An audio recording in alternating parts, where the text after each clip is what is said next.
Order. In the absence of a gavel, I'm banging on the table here. So there we go. Some housekeeping things first here. As the hearing is fully virtual, we need to address some of these issues.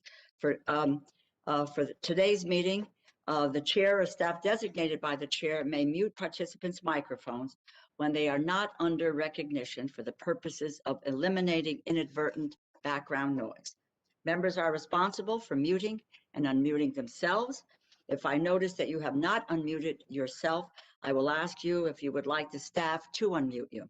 If you indicate approval by nodding, staff will unmute your microphone. I remind all members and witnesses that the 5-minute clock still applies. If there is a technology issue, we will move to the next member until the issue is resolved, and you will retain the balance of your time. You will notice a clock on your screen that will show how much time is remaining. At 1 minute remaining, the clock will turn yellow. At 30 seconds remaining, I will gently tap the gavel to remind members that their time is almost expired. When your time has expired, the clock will turn red, and I will begin to recognize the next member. In terms of the speaking order, we will begin with the chair and ranking member, then members present at the time the hearing is called to order will be recognized in order of seniority. And finally, members not present at the time the hearing is called to order. Finally, House rules require me to remind you that we have set up an email address to which members can send anything they wish to submit in writing at any of our hearings or markups.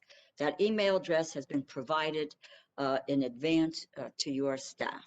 With that, I want to acknowledge Ranking Member Cole and all of our colleagues joining us as we come together to discuss the COVID-19 pandemic and the child care crisis.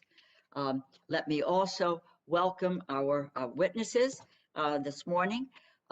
Melissa Poteau, Vice President, Income Security and Child Care Early Learning, National Women's Law Center. Georgia Goldberg, Director, Hope Child Development Center. Dr. Teresa Hawley, First Assistant Deputy Governor, Education, Office of Illinois Governor J.B. Pritzker. Dr. Katherine Stevens, Visiting Scholar, the American Enterprise Institute. We'll provide more fulsome introductions before their testimony, but we are so glad that you all could join us this morning. Thank you for the work that you do every day. The fight for childcare is such an important one, but it breaks my heart that it has to be a fight at all. I have said time and time again that the United States has been teetering on the brink of a childcare crisis, but now this COVID-19 pandemic has pushed us over the edge. Even before the pandemic began, affordable child care was already a significant and a severe issue. Now this pandemic has further exacerbated and exposed existing disparities. Women, particularly women of color, have been disproportionately impacted by this crisis. The National Women's Law Center reports that since February of last year, women have lost over 5.3 million net jobs and account for 53.8% of overall job loss since the beginning of this pandemic.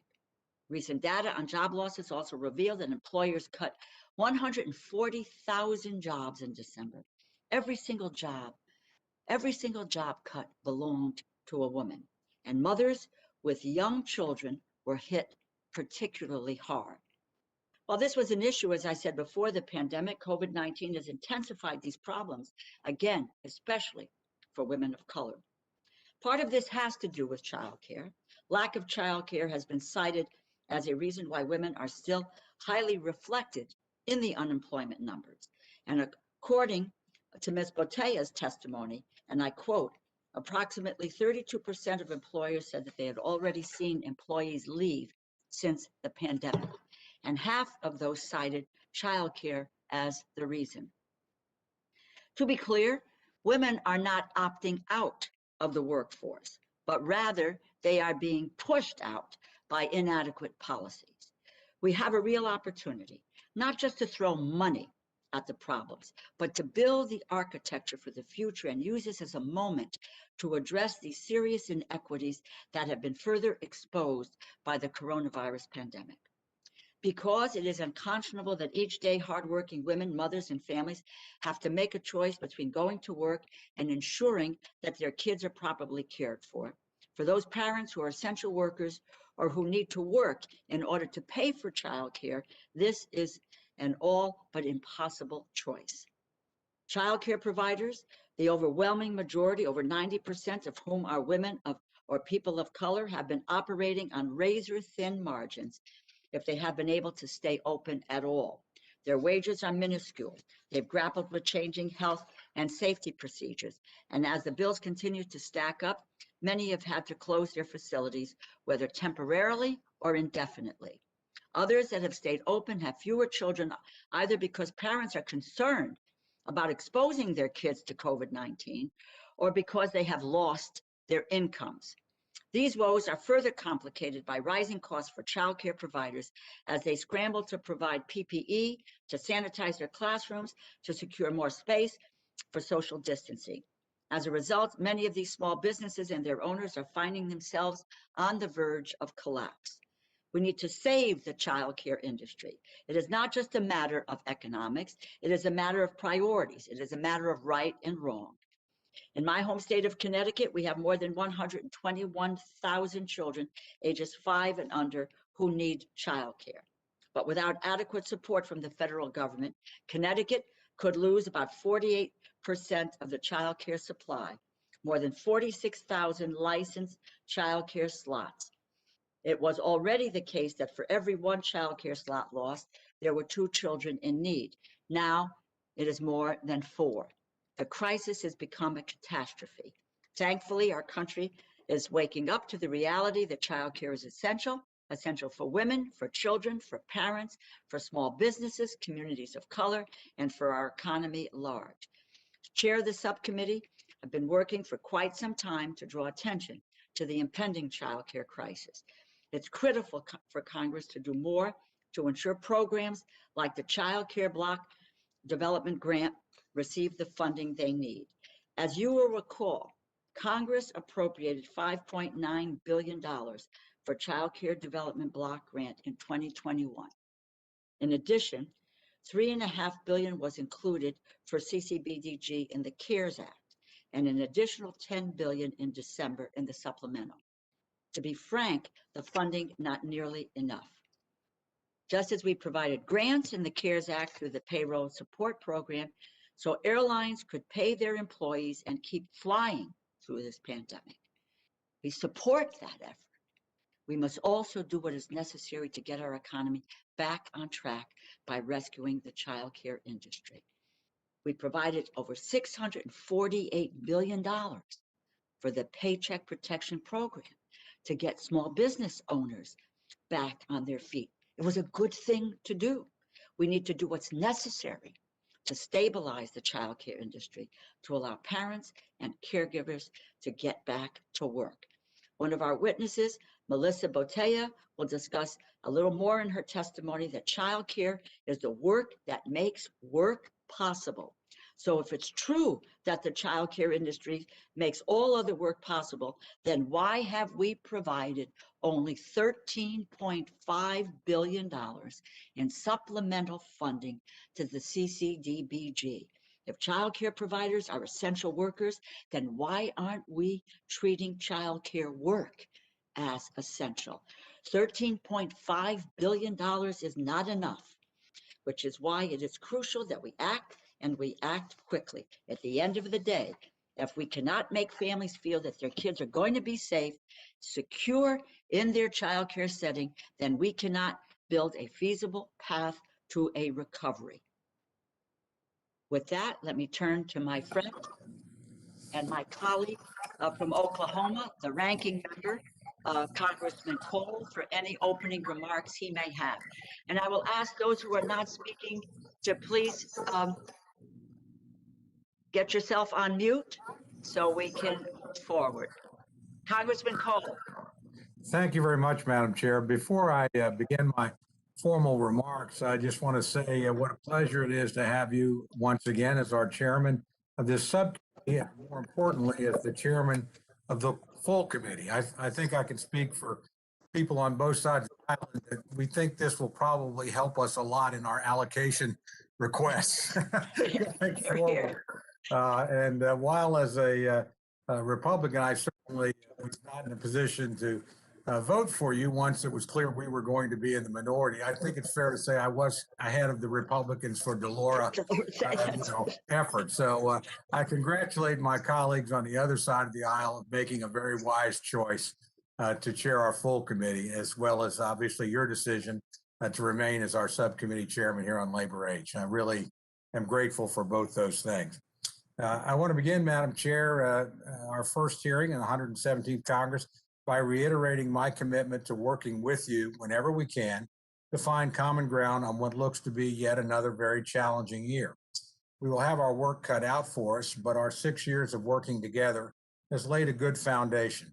Just last year, we were able to come together and pass not one, but 5 coronavirus supplemental appropriations, and from the standpoint of this committee, I think even more importantly, a full year's appropriation for this bill. This serves as a testament to what this institution can achieve together, even in a divisive political climate. And I certainly hope we can continue those efforts, and I'm sure you do as well. I also want to welcome back to our subcommittee, Mr. Fleischman. He's been a strong member of this committee in the past, and we're very glad to have him return. I'm sure he'll make an exceptional contribution to our deliberations. I would also like to acknowledge our newest member on our side of the aisle, Mr. Klein from Virginia. We look forward to working with Mr. Klein and the new perspective that he will bring to the subcommittee. I'll also just report he's been known to smoke an occasional cigar, so he's apt to be one of my favorite new members, Madam Chair. And now to turn to the topic at hand today, the impact of the pandemic on the child care industry. The economic shock our nation experienced in the spring of this last year was unprecedented. Real gross domestic product declined at an annual rate of over 30%. Our lives were completely upended. While almost no industry was spared from the economic fallout, the child care industry was hit especially hard. Much of the industry had to close completely for large portions of the year. And even those who were able to remain open sometimes had the capacity of no more than a quarter of what it was in the prior year. Thankfully, in the first weeks of this year, we're continuing to see an economic turnaround. In many respects, the economic rebound of the last few months is unparalleled. However, not everyone has been fortunate enough to see their situation improve, and we continue to hear stories of too many families struggling. To address the pandemic's consequences, Congress provided nearly $700 billion in supplemental appropriations, accompanied by hundreds of billions of dollars more from other mandatory entitlement extensions. Of the appropriated dollars, an overwhelming 63%, or $434 billion, was for this subcommittee, with $13.5 billion exclusively to support child care access for low-income families. The last supplemental passed just a few weeks ago included $10 billion to support this critical industry to aid our continued economic recovery. I've been proud to support all of these bills and believe they've done much to ward off what could have been an even more severe economic fallout. Prioritizing funding for child care and providing options for parents to get back to work has been something both Republicans and Democrats have been able to support. I think in addition to ensuring child care options remain available to parents, we also need to ensure our public schools begin opening their doors to students. There's no substitute for in-person learning. As we consider additional resource needs, I hope we can also focus on reopening our public schools. As we look forward, as we look towards industries still in distress, we need to allow the resources appropriated just a few weeks ago to make their way into our local communities. I believe we need to see who is still being left out of the recovery and tailor future efforts for those who truly need it. The pandemic has shed light on gaps in data and national statistics. In many cases, we still lack the information needed on how to target relief to achieve maximum benefit. There's also increasing concern that we are no longer focusing on families in need of assistance, but providing subsidies to the well-to-do who do not need it. I hope we can address those questions today. But I want to thank our witnesses for volunteering their time and their expertise. I had the opportunity to read their excellent testimony last night, and I look forward to hearing each of your recommendations this morning. And with that, Madam Chair, I yield back the balance of my time.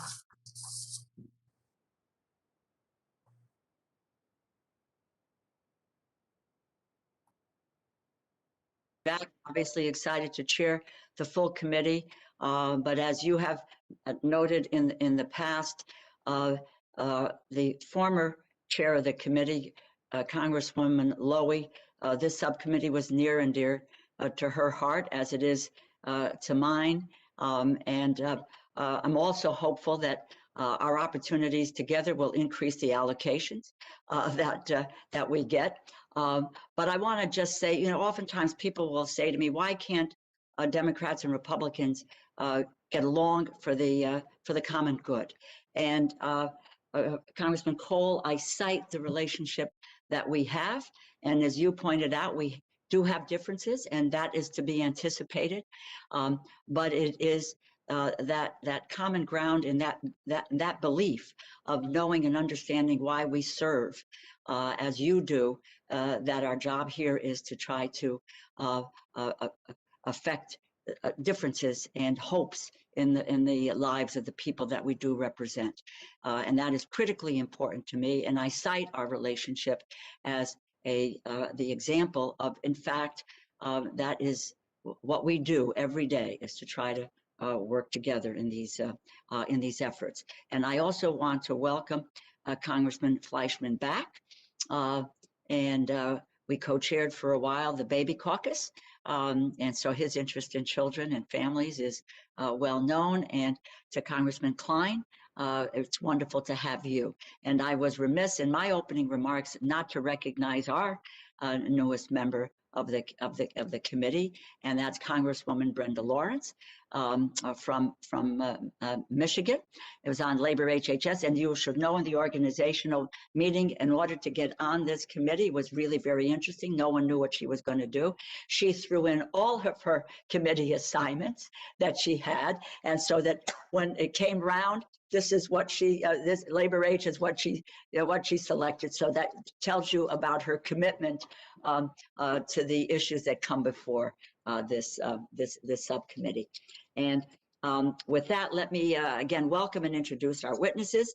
Melissa Poteau, Vice President, Income Security, Child Early Learning, Child Care and Early Learning at the National Women's Law Center.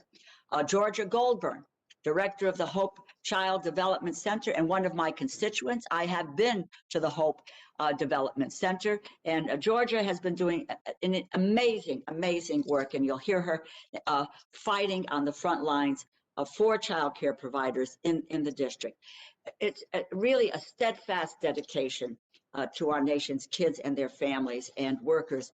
It really is beyond compare. And I know we all have examples of the Georgias in our own communities, but I single my Georgia out here for efforts as well. And I think, where's Josh? Is Josh Harder there too? Josh? Anyway, new to our committee, and I'll talk more about Josh in a little bit. Dr. Katherine Stevens, a visiting scholar from the American Enterprise Institute. And Dr. Stevens, I don't know, it said you taught in the schools in New Haven. So I would love to know what schools you taught at. I'm a townie, born and raised in the city of New Haven. So anxious to find out where you taught in New Haven. And now I would really like to yield to Congresswoman Bustos of Illinois, who will introduce Dr. Hawley. All right, thank you so much, Chairwoman DeLauro. Am I audible to everybody? All right, thank you. And let me just start out by saying how much that I appreciate you, Chairwoman, your leadership on this issue, and for inviting Dr. Hawley from the state of Illinois, my home state, who I very much am proud to introduce. Dr. Teresa Hawley serves as the first Assistant Deputy Governor for Education in the office of Illinois Governor J.B. Pritzker. She supports state education agencies and initiatives birth through college, so a wide range of responsibilities. Dr. Hawley has nearly 3 decades of experience in developing programs and systems that support the school readiness and healthy development of young children in poverty. Most importantly, for the sake of this hearing today, Dr. Hawley leads the state's early childhood response to the COVID-19 pandemic. She's been at the forefront of Governor Pritzker's great work that I am so proud of, where they are supporting families and childcare providers during this very, very difficult time for families all over. With the help of the CARES dollars, Illinois was able to provide grants to nearly 5,000 childcare providers across 95 of our state's 102 counties. This helped, get this, 3/4 of these grantees cover as much as half of their expenses. And these grants also helped the child care providers retain more than 8 out of every 10 of their employees that they had before the pandemic. So this funding and other great work really kept the child care operations in our state open, kept staff employed, and gave families options during these very difficult times. So I want to just say thank you to Dr. Hawley for being here today. Welcome to her. And I very much look forward to your testimony, as I know the rest of our committee does as well. Thank you so much for your great work. Thank you, Madam Chair. I yield back.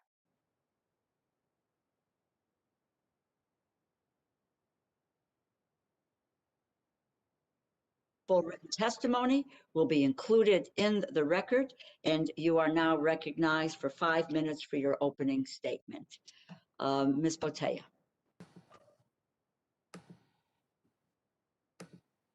Good morning, Chair DeLauro, Ranking Member Cole, and other distinguished members of the subcommittee.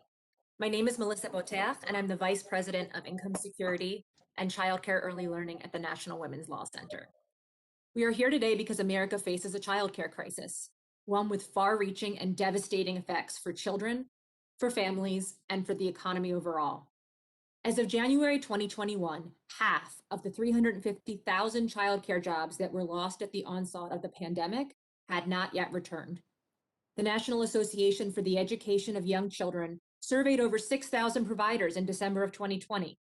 Nearly half reported that they knew of multiple centers or homes in their community that had closed permanently. 44% reported confronting so much uncertainty that they are unable to say how much longer they can stay open. These numbers are a call to action. In addition to being crucial to children's development and a vital support for parents, childcare is infrastructure. It holds up our economy. It bridges workers and jobs. And like physical infrastructure, care infrastructure makes all other jobs possible. My testimony today will address how we got here, the effects of this crisis, and solutions to build a stronger childcare system. Even before COVID-19, America faced a quiet childcare crisis. Families were struggling to find and afford childcare, with fewer than 1 in 7 eligible children served by federal childcare programs. Nearly half of Americans lived in a childcare desert without sufficient supply.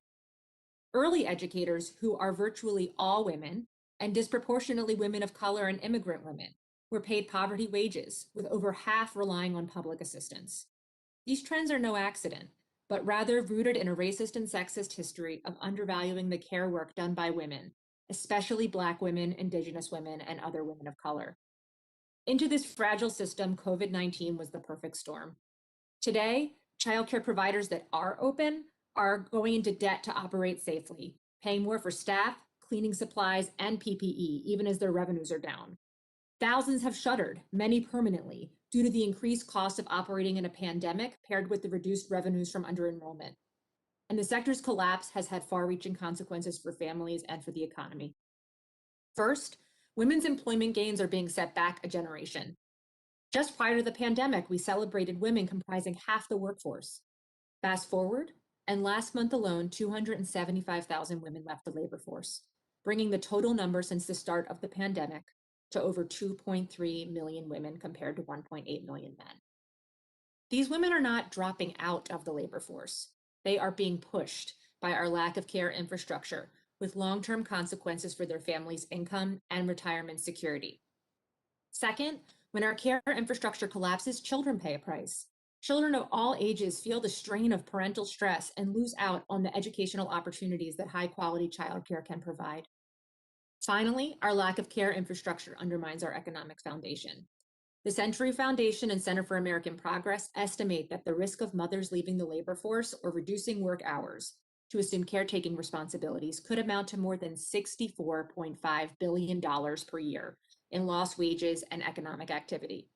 For context, that's more than the cost of legislation to provide high-quality, affordable childcare for all. So where do we go from here?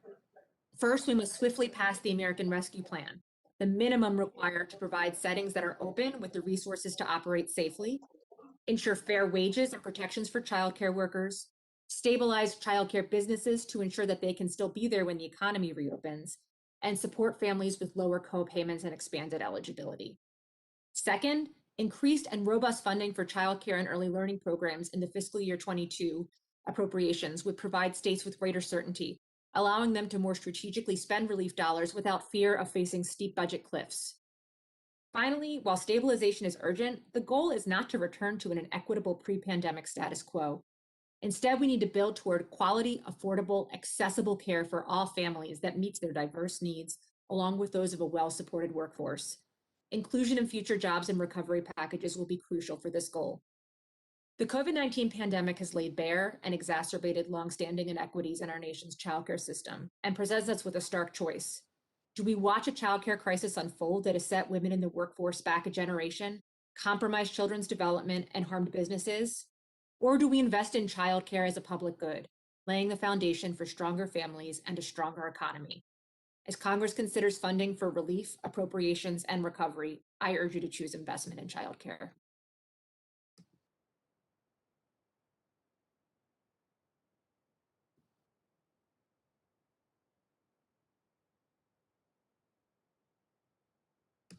You're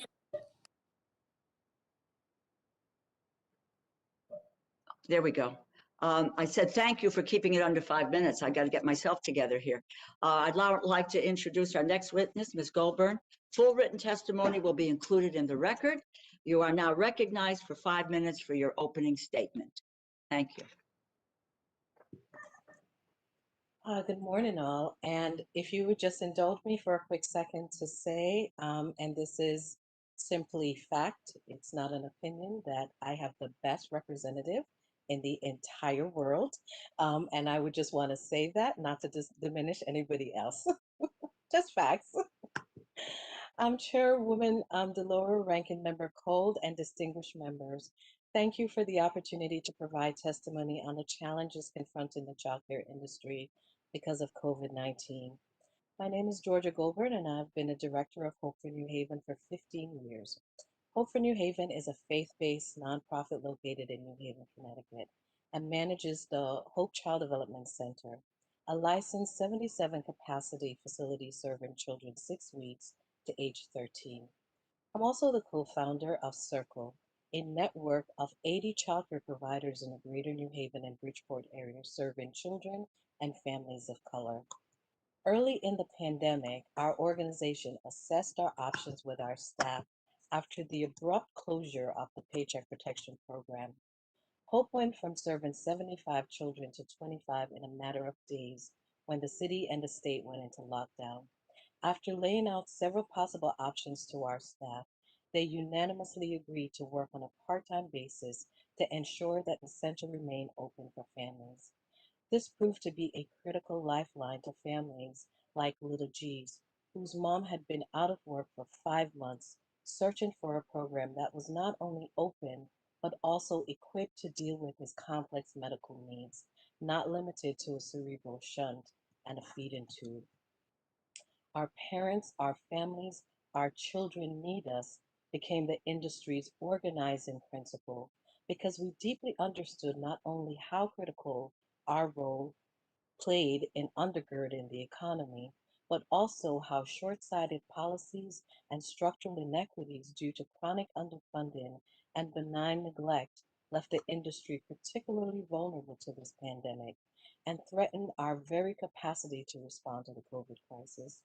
And as I watched our industry step up to support our nation from our long beleaguered economic hurt, My lament was not how broken the system was, but rather how efficiently and consistently this broken system continues to undermine women, the poor, and most especially people of color.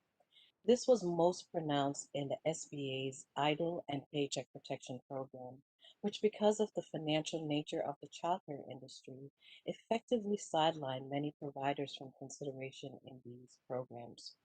According to a survey conducted by the National Association for the Education of Young Children, 75% of family childcare businesses did not secure any funding through these programs in the first stimulus round, a fact that is borne out by our experience and reporting from our state's staff family childcare networks. In fact, this year, Circle recently helped a family childcare provider apply for over $10,000 in PPP funding, an amount she did not know she was eligible for last year. Furthermore, the industry's effort to reopen and to remain open continue to be stymied by critical staff shortage due to low salary potential, ballooning expenses, and low enrollment. All these act to form a perfect storm around the industry that will result in catastrophic loss of programs like Hope. In Connecticut, 15 to 20% of centers and family group homes and a staggering 80% of license exempt programs remain closed as of today. The fear is that these closures will be permanent and the numbers will mount. Former Treasury Secretary Timothy Geithner, in reflecting on the U.S. response to the 2008 financial crisis, said the failure was not acting early enough to reduce the risk of the existentially damaging event that seems remote and implausible. Sadly, we are at another such crossroad. The childcare industry, like the banks in '08, is on the verge of collapse. It is not hyperbole or a partisan talking point, it's a fact. And if we fail to act once more to an event that for some may seem remote and implausible, unlike the 2008 crisis, the cost will not be measured in dollars and cents. Thank you so very much for your time.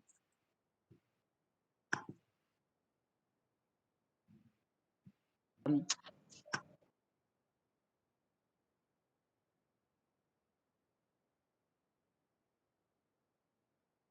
Again, thank you very, they keep muting. What's happening here? Hold on. Okay. Whoa. All right. I'd like now to introduce Katherine Stevens. Katherine, where did you teach? Can, Yeah, Lila Day Nurseries. oh, for my gosh sakes, I know it well. Been there many, many, many times in the East Wonderful Rock place. area. It's great. It really is a great place, right? Great reputation. And they've been there for years and years and years. Thank Yes. you. Please go ahead. You're recognized for 5 minutes. Thank you. Chairwoman Delora, Ranking Member Cole, and distinguished members of the subcommittee, thank you for the opportunity to testify today on the crucial issue of high quality care for young children. My name is Katherine Stevens, and I'm a scholar at the American Enterprise Institute, a nonpartisan think tank where I focus on the science of early development and its implications for how policy can advance the well-being of all our nation's young children. The views I offer today are mine alone. It's a huge step forward that it's now so widely recognized that children's earliest years are critical to their long-term health and well-being. Yet, as the other witnesses have emphasized, a large number of the most vulnerable children still lack access to high-quality childcare, even as research is crystal clear that the quality of care matters for exactly those children the most. As a result, healthy development of lower income children in poor quality childcare is compromised.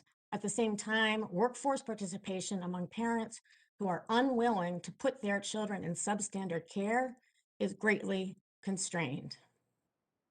This is an emergency affecting millions of disadvantaged children and their families. CCDBG targets lower income working families earning under 85% of their state's median income, currently averaging $77,000 a year for a family of 4. But many families who need subsidies do not get them. And for those who do, subsidy amounts in almost all states fall far short of what's needed to access the high quality care that wealthier families are already using for their children. The bottom line is that too many low income working families greatly need help they aren't receiving. But the child care plan that's been laid out is not targeted to either the providers or the families who are truly struggling, while it disproportionately benefits much more affluent families. Even more worrisome to me, it's based on a deeply flawed assumption that it's developmentally optimal for all young children to spend a large proportion of their earliest years in out-of-home care. As I explain at greater length in my written testimony, I have 3 additional concerns about this plan. First, as I've said, lower income working families' access to high quality care has long been inadequate, which has been hurting many families and their young children for years.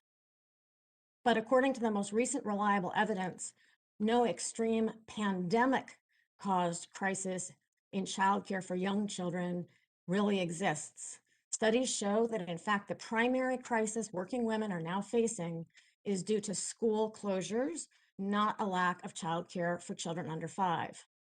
Second, establishing special childcare stabilization funding separate from CCDBG accomplishes no unique ends with respect to stabilizing childcare. What it will do, though, is diminish state leadership in early childhood while creating whole new state-level administrative entities directed by the federal government and focused on building the childcare industry rather than meeting the critical needs of families and their young children.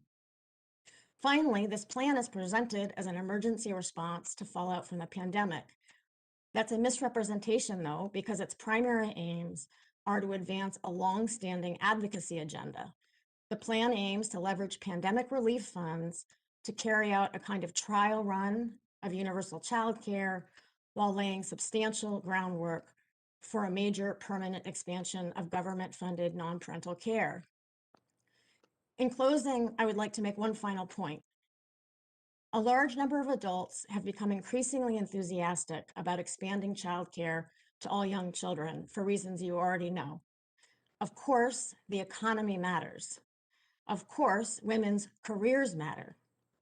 But what matters most of all is the well-being of young children.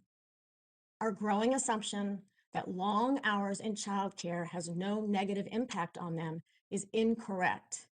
We need to think much more carefully before taking the enormous step towards promoting institutional care for all young children that this legislation is proposing. I know that some object to the plan because of its cost. That is not my primary concern, though. My primary concern is the well-being of our nation's young children, and I urge you to reconsider this plan for their sake. Thank you again for allowing me to provide testimony before this committee on such an important topic, and I look forward to your questions. Thank you very, very much. Now, next witness is Dr. Hawley. And Dr. Hawley, your full written testimony will be included in the record, and you are now recognized for 5 minutes for your opening statement. Good morning, Chair DeLauro, Ranking Member Cole, and other distinguished members of the committee. Thank you for inviting me to speak today. My name is Teresa Hawley, and I serve as First Assistant Deputy Governor for Education for the state of Illinois. I work with an incredible team in our governor's office and state agencies to support education birth to college, and as such, have a unique perspective on how the pandemic has impacted early childhood education and care compared to K-12 and higher ed. I want to share with you some of our experiences over the past year. In March 2020, we required child care centers and homes to be closed except to serve children of essential workers. This posed a significant financial burden on providers whose business model relies on per-child tuition revenue. We moved quickly to use our CARES Act Child Care Development Block Grant funding to minimize revenue losses for centers and homes in our subsidy system and to offset some of the increased costs of providing care for our emergency child care providers. Because only about 40% of care in Illinois is subsidized, we knew that many providers wouldn't benefit from our subsidy-focused policy changes. So we partnered with philanthropy to help providers access other federal relief funding, like the Paycheck Protection Program and the Economic Injury Disaster Loans. In April, the governor's economic team was working with leaders across industries to develop health and safety guidelines for their reopening. They heard from employers over and over, what's going to happen with childcare? Our employees won't come back unless childcare is available. With an estimated 15% of the workforce needing childcare to work, we needed our childcare programs to reopen. We worked with public health experts and childcare providers across the state to develop our reopening health and safety guidance, which included having fewer children in each classroom and avoiding the combining of classes at the beginning or end of the day. This meant providers would continue to experience reduced revenues and increased costs. According to our cost models, we estimated the overall loss for childcare providers in Illinois to exceed $50 million per month. Meanwhile, federal relief from PPP had run its course, and providers were reaching out telling us they were afraid they were going to have to close their doors permanently. The financial impact on childcare providers and the potential impact of childcare shortages was part of every discussion our team had on reopening the economy. In our state budget passed in May 2020, Governor Pritzker and our General Assembly stepped up and devoted $290 million from the coronavirus relief funding to support childcare. We quickly designed the Child Care Restoration Grants Program to stabilize and reopen childcare programs and had applications available by mid-July. We collected extensive input from providers and used cost modeling to develop a funding formula for the grants to replace the substantial proportion of providers' lost income. Our formula was designed with equity in mind, giving an extra 10% to programs in disproportionately impacted areas with COVID-19. These grants were well received. Nearly 5,000 grants were distributed all across our state to over 2,000 centers and nearly 3,000 family childcare homes. Grantees overwhelmingly reported that the grant met their needs and kept them afloat July through December.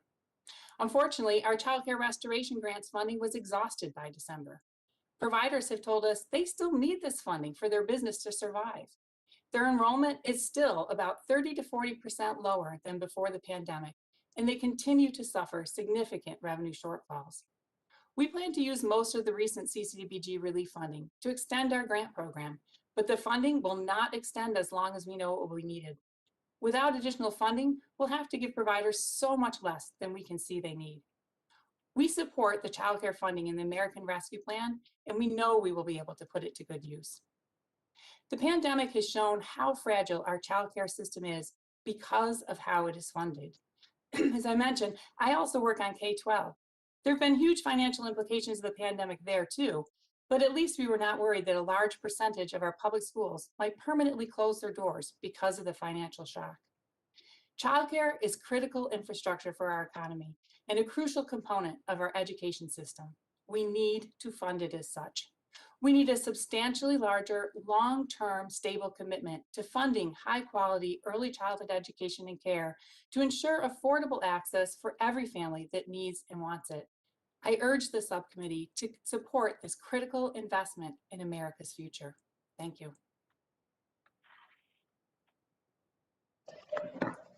Thank you very, very much. And to all our witnesses, I think from both sides of the aisle, this has been a stellar group of witnesses who have kept their remarks under 5 minutes. So thank you all very, very much. And we'll move to questions.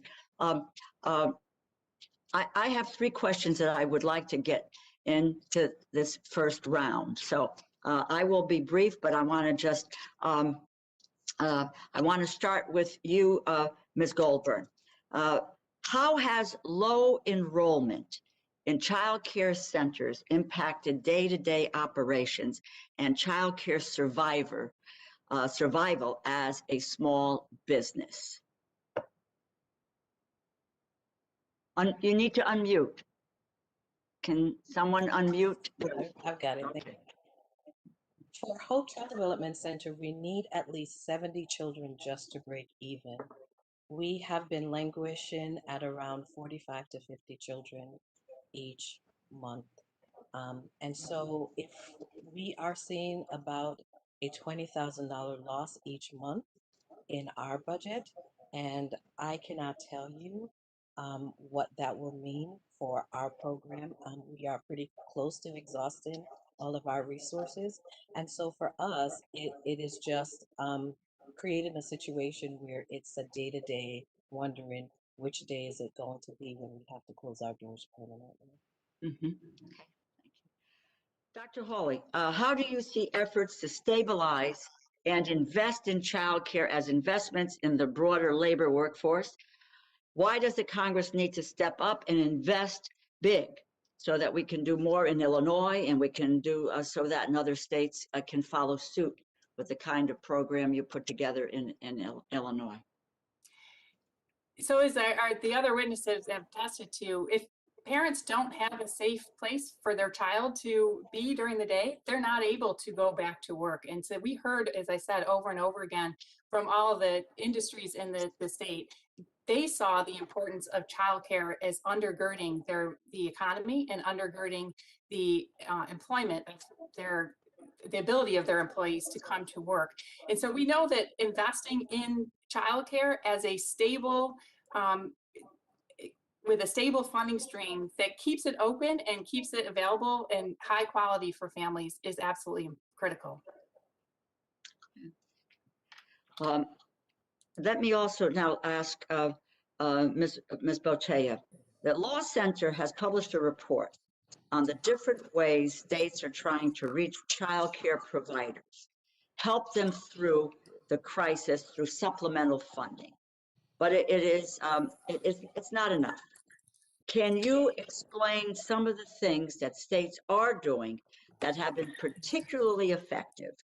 And then how vital is it that Congress pass the $40 billion in funding that is part of President Biden's American Rescue Plan?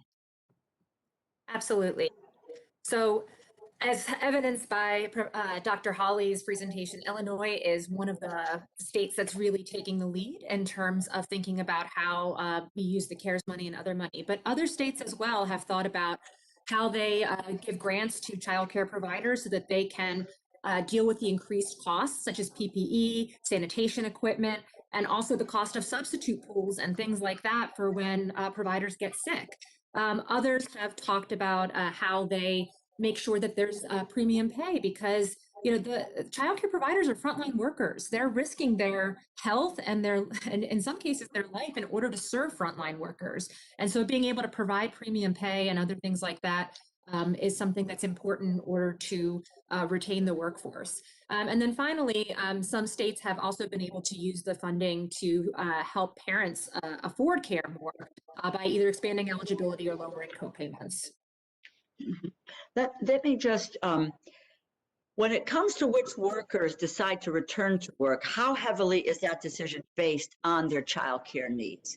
Do you have information about that? Yes. So there's not a there's not a survey that says I left work because of the childcare needs, but you can look at the data and you can figure out that, for example, in September, when there was a return to distance learning, 4 times as many women as men dropped out of the labor force. A Center for American Progress analysis of the most recent BLS or Bureau of Labor Statistics data found that there were 700,000 fewer parents with a child under 5 in the labor force than there were 1 year ago. And so these interruptions are not hitting mothers and fathers equally. And as Dr. Hawley testified, hundreds of thousands of working parents will need affordable, high quality childcare before they can even begin to look for a job coming back as the economy reopens. And we know that once a parent exits the labor force, it's much harder to re-enter it, which has long-term consequences for women's financial security all the way up into retirement. Okay. Thank you. My time has expired, and let me recognize Member. Thank you very much, Madam Chair. If I can, I'm going to go to Dr. Stevens. And, there's no question, I think, that this committee wants to provide additional support for the child care industry. We've done that in the coronavirus bills in the past, and we recognize that's important. But part of the problem is figuring out exactly why somebody left the workforce. We have a group of people that left, honestly, not because of childcare needs, but because their jobs disappeared. That's particularly true in the hospitality industry, the leisure industry, the travel industry, disproportionately, probably lower income, disproportionately people of color. So that's one group. Then we have a group that clearly left because they did not have childcare options, either because the centers they sent their children to no longer had sufficient space to handle them or were going under financially. So that's a second group. And then there's a third group that left because of child needs, but it was related mostly to public school closures. And I suspect, as you mentioned in your remarks and your written testimony, that's a very large group. Do we have any data that suggests what the proportions are? Because one of our big problems as a subcommittee will be, where do you target available funds? I mean, how much should go to which groups in order to help people return to the workplace while making sure that their children have adequate care? Thank you for that question. Yeah, I think there's no doubt that the current childcare crisis is caused by school closures. There was a University of Chicago economist did a study last spring using Census Bureau data to analyze how many workers needed childcare to go to work, meaning children under age 14. That was their assumption. What they found is that 24 million workers, 15% of the workforce, have school-age children, meaning they're not going to, they need to do something with their kids if the schools are closed. 17.5 million workers had children under age 6. However, about 20% or 15% of those children are 5-year-olds. They were economists. They weren't thinking about the school system. So those kids are actually school-age kids. So they're affected by school closures. And under half of children under age 5 are in childcare in the first place. And childcare has reopened, as nearly as we know. No one seems to have very good data on this, but it's reopened at a much faster rate than schools have. So at the time they did this study, less than 5% of the workforce requires childcare to go to work, childcare for young children, while 15% of the workforce requires school care, if you want to put it that way, to go to work. So I want to emphasize that I think the question that I and the other witnesses have emphasized in terms of the access to high quality care of low income children, that is something that I know you're concerned about. I know the committee has addressed. But if we're talking about the child care crisis caused by the pandemic, that the primary driver of that is the school closures. I think you're on mute. Thank you very much.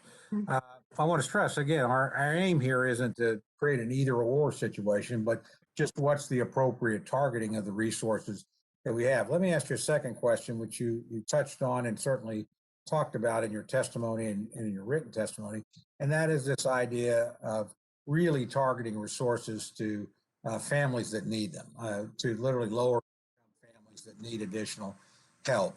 In my own case, my wife took a 1-year maternity leave that lasted 12 years because we made the choice, and she made a great sacrifice professionally. We made a sacrifice financially that was what was best for our kids, but we had the ability to do that. A lot of families don't, clearly. So we're most concerned about people that literally don't have the resources to get the child care they need. Could you tell us what kinds of options we should be considering to make sure we direct the dollars we have where they are most needed? And that tends to be, I would think, lower income families, particularly single moms, situations like that. What are the kinds of programs we either have that we should be beefing up, or maybe even additional programs that we should be considering? There's only 1 second left. Should I answer or? Yeah, go ahead and answer the question. Okay. And then that'll be my last one. Yeah, so I think that all of the witnesses are experts on this. There are many children who, I think what needs to be done is there needs to be careful analysis of the data around CCDBG vouchers, TANF subsidies, to identify the children who are in the low income, often single parents, it is in our interests to have their subsidies high enough that they can afford the kind of childcare, those families can afford the kind of childcare that wealthy families pay for their children. That to me is something that's worth focusing on.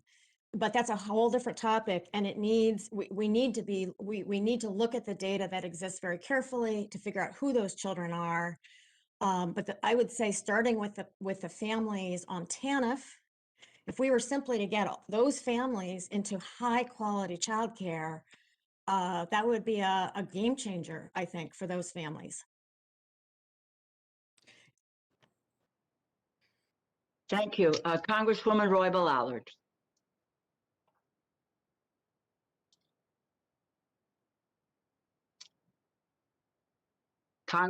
Congresswoman Roybal Allard? I just saw you.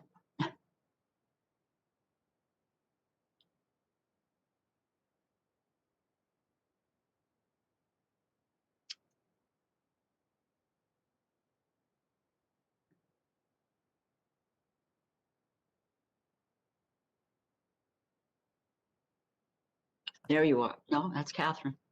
Congresswoman Roybal Allard.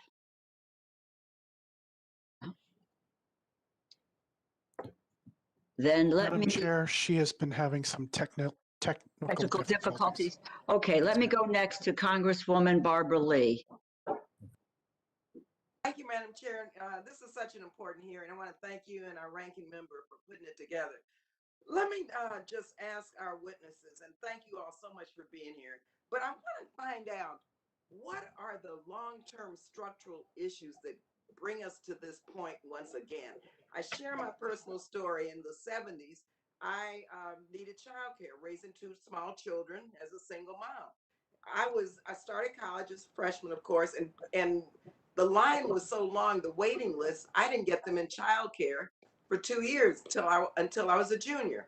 And the costs of childcare then were so expensive. I barely could afford it. My children went to school with me. They know statistics better than I do because I had to sit them in class with me. So I'm trying to understand the big picture in terms of why we're here still, when I know for a fact I was going through the same issues that women are going through now, especially women of color and low income women. And then secondly, just let me hear what the legacy of undervaluing childcare work done by our women of color, what that means long term in terms of maybe Social Security, in terms of stability of their families, and just what does this mean in terms of their life as we do not value their work by paying them what a decent living wage should be. Anyone who can answer, Melissa? Sure, I can go ahead and take a stab. I think that the big structural argument that we're talking about here, and Dr. Hawley touched on it as well, is that we treat childcare as a private responsibility for every family to struggle with on their own. And long-term structural racism and sexism means that it is women of color, both as providers and as parents, that are struggling the most. In reality, childcare is a public good. It's critical infrastructure to hold up our economy, because right now parents are paying unaffordable sums, providers are earning poverty level wages, and that is the business model that we are operating on in childcare, because we have historically undervalued care work precisely because of who does it: women, and disproportionately Black, Indigenous women and women of color. And so I think that there's a long history all the way back to enslaved women, Black women caring for the children of white landholders, all the way up to intentionally excluding domestic and care workers in the Social Security, in the New Deal programs, all the way up to TANF, and talking about the ways in which we're not adequately supporting low-income single moms. And so this is a long arc, it's a long history. And when we come to this day and this sort of inflection point in the pandemic, where we're finally seeing care and the work of the women who were doing this, doing the caregiving as undergirding our entire economy, I hope we can make a different choice. So shouldn't anyone else could respond to that? Because it seems like we should also at the same time be looking at these structural issues. because otherwise it's going to be another 30 years and we're still going to be at the same place where we are now, where I was in the day. And if you don't mind, I would just like to add to what Melissa said. All of that stuff is true. And I think if we continue to situate the childcare industry rightfully in the history of childcare, then we'll start to understand some of these issues. But I also want to reference what Katherine said as well, because one of her concerns that she cited was that we are going to be institutionalizing childcare. And the problem for this country historically has been that we are very comfortable institutionalizing Black and Brown people in the prison system, but not in the systems that actually will transform their lives for the better. Well, thank you very much, Madam Chair. Anyone else? I have 50 Sure. seconds left. Yes, so I think an interesting analogy here is thinking about public transportation. Like people pay their fee for the to get on the subway, and we might give some subsidy to them to get a reduced fare card or something like that. But what we're not looking at is like that whole transportation system is undergirded by a public investment, so it's there in the first place. And we recognize that the cost of that system is more than anybody is actually able to pay on their own. With childcare, we don't do that. We base how much childcare costs on how much people are able to pay. And it doesn't match up to the cost of providing really good, high quality care. We need an investment that undergirds the entire industry so that it's there for all families and is able to provide the quality that children deserve. With the 1 second, Barbara, with the 1 second, I would just say in the same way that we're dealing with the airline industry. We undergird it, we do that, we understand the problems, and we respond and we act. And we do that both for the industry and we do it for the workers. That's not the case with childcare. So great question. And we never have, Barbara. but we never have. Well, it's true, but well, Congresswoman, I'm sorry, Congressman Harris, I'm sorry to take your time. You've got plenty of time, so they will unmute you, I think. There you go. Okay. Thank you very much. And, thanks for the timely topic, discussing a timely topic. I have a question for Ms. Stevens. A lot of the issues, some of the issues revolve around children having to be home from school. So having virtual education from home. We now know that it's safe to be back in school. We've always known it was safe for the children to be back in school. That was even known last spring, early last summer. But now we have data. We have data from months and months of school systems that have remained open. So my first question is, wouldn't getting us back into school mean these children back into school also relieve some of the burden on the child care system? And the second one is, if schools are not going to reopen, couldn't we alternately in order to get, again, to free up the ability of some of those parents to go to work, couldn't we also offer school choice more broadly so that you have a choice to actually send your child to a school that does remain open during the pandemic? So those are my two questions for you. Thank you for those questions. I think there's quite a lot of evidence that parents' enthusiasm for school choice has been growing a lot during the pandemic, because there is what you've just said is occurring to them. And yes, if we were to open schools, if more schools were open, that would make an enormous difference for parents going back to work. And obviously, if parents could send their children to a school that was open if they wanted to, that would also help. I worked for 10 years in the New York City, I ran a not-for-profit that worked with New York City public schools. Those two things are going to be hard to pull off in the time frame we're talking about. That's just the reality of it. Certainly the school choice issue is I think the pandemic has given a lot of momentum to that. But it is not something that can be done as a solution to the pandemic, I don't think. And knowing the New York City school system the way I do, I'm not sure. I think this problem is going to be going on for quite a long time. There are wonderful organizations, I wrote a piece on this recently, that do after school programs. And if we were to give them funding to expand to school day programs, that might be a solution for especially large urban areas that I think it may be a while before we see the schools open. And let me just follow up with that. So in those urban areas, these after-school programs, some of which could be educational in nature, actually, I'd say would be a twofer, because not only we enable parents to work outside the home, but we also enhance the education of the children who are left furthest behind. And Yes. honestly, I think what the COVID pandemic is going to show us is that the children who were furthest behind at the beginning are Yes. even much further behind at the end. So going forward as a policy issue, wouldn't this make sense as a way to kind of make up for the time lost during COVID? Yes, I mean, I know in New York City, some of these not-for-profits ran summer schools where children gained more learning over in going to these summer schools that weren't regular school than they did the whole year. I would be happy to send you the information that I have on that. I think that would be a win-win for the kids and obviously for parents who need to go back to work. Sure. No, and I no, thank you for your testimony. And Madam Chair, I'll yield back the balance of my time. Thank you. And let me recognize, Ms. Roybal Allard is not back yet, so let me next recognize Congressman Pocan. Great, thank you very much for that. And this hearing's been very helpful. You've brought a lot of really strong points together in one spot. And I want to thank both our chairperson and Katherine Clark and others who've been such strong advocates for childcare for years while I've been on this committee. And I love the work that makes work possible line. I'm definitely going to remember that because that's very helpful.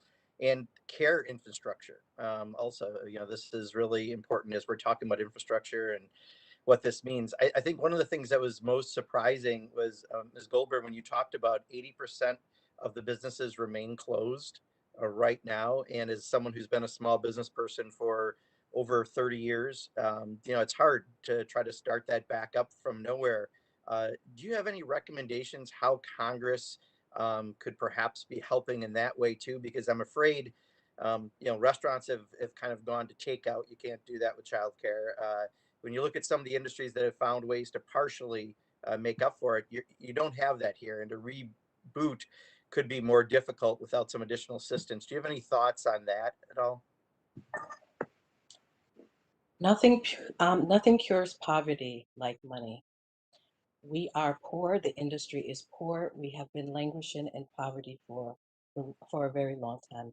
And I just want to clarify that 80% of the license exempt program that serves primarily school age children are the ones that are closed. Okay.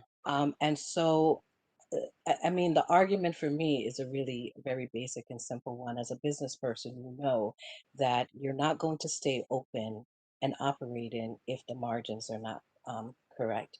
And if you're not going to make a profit and you're going to endure a loss every year, then there is no point in being in this business. For many years, childcare providers have been making that personal sacrifice, and COVID has basically just pushed them beyond the brink, where there's no more money in the kitty to keep this thing going. And so, what we need is an immediate infusion of cash. We cannot continue to charge parents to use a service that we do not that they're not using. We don't have it in our personal accounts to do it. And so the only place that can step in to fill the gap right now is the federal government. And without sustained efforts to ensure that this remain a critical part of our infrastructure, we are going to be back in this place again. As a business person, we are all business people here. We do love children. We are educators. But at the end of the day, it is still a business, and you need money to continue to operate a business. Yeah, we have a friend who currently isn't doing her home-based business for younger children just because of the current situation and having a big impact. I'll never forget when I got stopped at a grocery store when we did the Affordable Care Act. When it finally got implemented, I had a provider who takes care of children in her home crying, saying, "Thank you. I can finally have health insurance for the first time." So here she is running the business and never even had health care for herself until we had that in place. The thing that we often hear about too is just we're caught in between this extremely low wage, difficult business, and then the cost of childcare for some makes it impossible for people to be able to take advantage of that in some ways.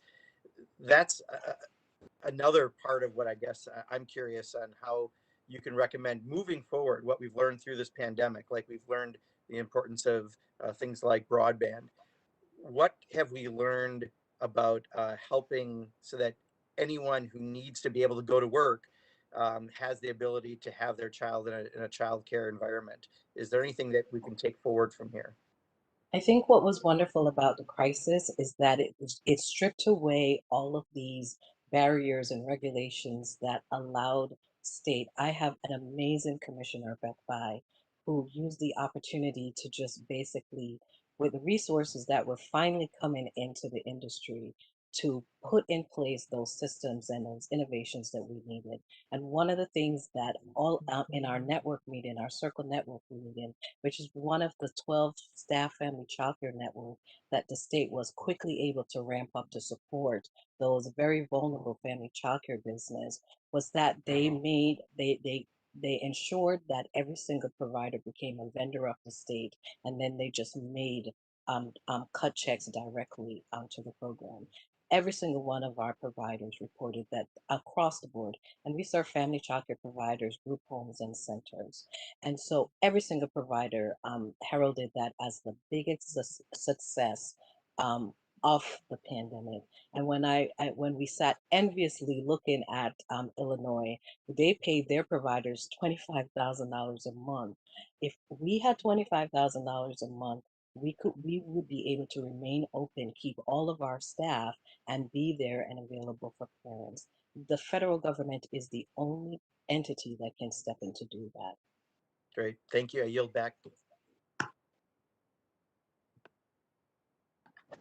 I would just say that Commissioner Bai is extraordinary, as Dr. Hawley is extraordinary in the states in which they have really tried to address this system. And with that, please let me recognize Congresswoman Jamie Herrera Butler. Thank you, Madam Chair, and thank you all. This is an issue I've been working on since before the pandemic. I have 3 little boys outside right now on the trampoline. My husband's shoveling snow off. They're our co-op, like we're sending them around to each other because there was no preschool this year. And then my 7-year-old is on her e-learning thing, and I don't know where the maybe is. I'm just hoping she's cool.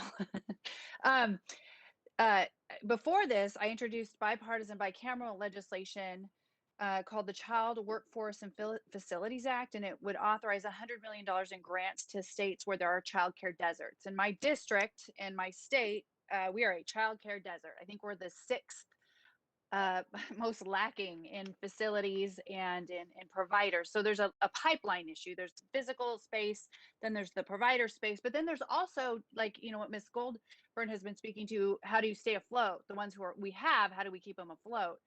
And I think that Ms. Stevens' comments are just really interesting as well. I look at, as I have done, roundtables and worked with our state chamber affiliation, because obviously this has such an impact on business and the economy at large. Like, so pre-pandemic, it was, how do we fix this? And, we talked about training and then, what it takes to maintain those employees. And a lot of those providers were really honest with me with some of the challenges, whether it was the hike in minimum wage and their ability to stay open. This is not an easy problem to fix here, which is why I think some advocate for a federally run system that's federally funded, that federally institutionalizes.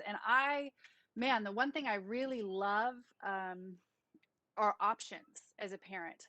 And I like the idea that we need to make sure that those who can't afford options, like a in-home or a higher quality center, or one that's more geared towards some kids, special needs, right?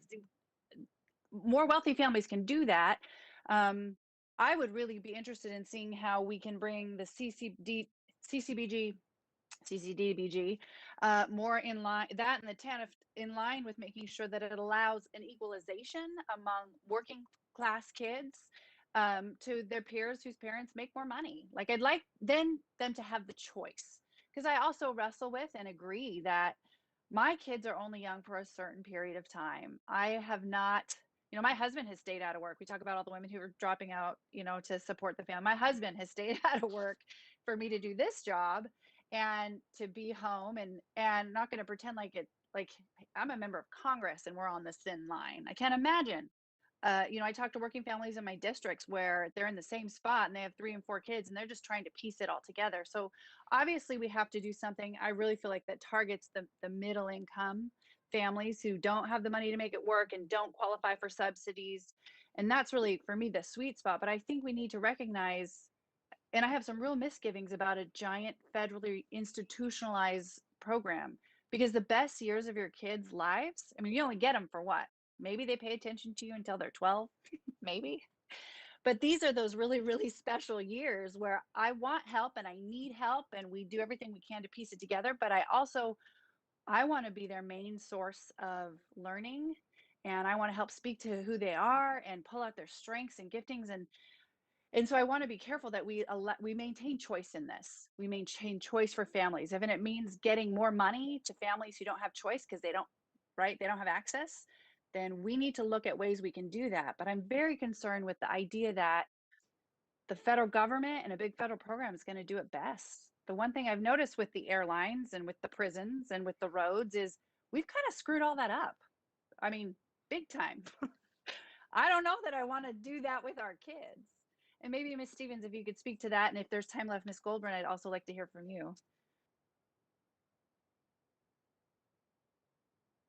Yeah, I mean, I agree with your characterization of this. It's not clear to me. I feel as though the definition of what problem is we're trying to solve here is we're kind of all over the map with what problem we're trying to solve. So there's two questions. Question one is what problem you're trying to solve. The next question is what exactly is the nature of that problem and how to solve it. And to some extent, we're talking about different problems and different solutions to different problems. So obviously that's what you guys have to figure out. What Georgia was describing, I makes perfect sense to me. I think what she's describing is an important thing to be addressing. I've read this legislation carefully. That's not what this legislation is aiming to do in my read of it. For example, the increases in the child and dependent care tax credit are a through the roof tax break for wealthy people. And I don't understand that. Once all low income kids are in very high quality childcare, okay, that's a separate question. But until that's happened, I just don't understand why we would make that choice. What I'm going to do is, since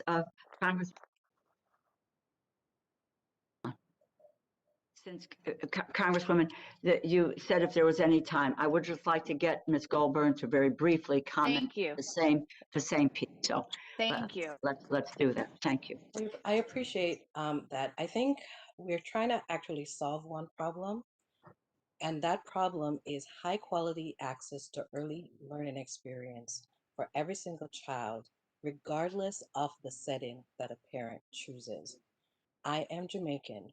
We are culturally averse to childcare centers. We have family members that take care of our children. My sister made that choice to keep her child at home for 3 years, even though I have a childcare center and my mother works in a childcare center. I'm a Christian and we have a Christian program.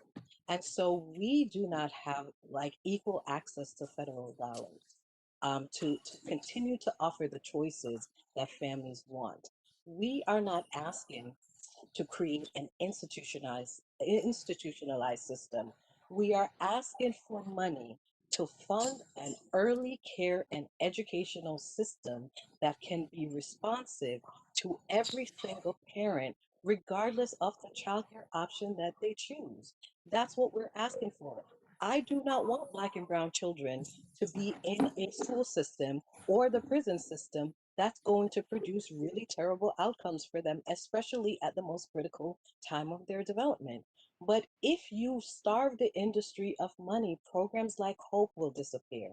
Family childcare providers will disappear. And what will be left are those institutions. So we are having these disjointed conversations because you have backed many advocates into a corner where we have to advocate for the things that we know that we're going to get, hoping that we can live to survive another day to advocate for the things that is needed for children and families. And so if we finally start to invest in the early care and educational system, where as a former teacher who basically came out of the educational system because I saw how it was harming Black and brown children, and enter into the early care system and saw the benefit that those Black and brown children were getting from the program.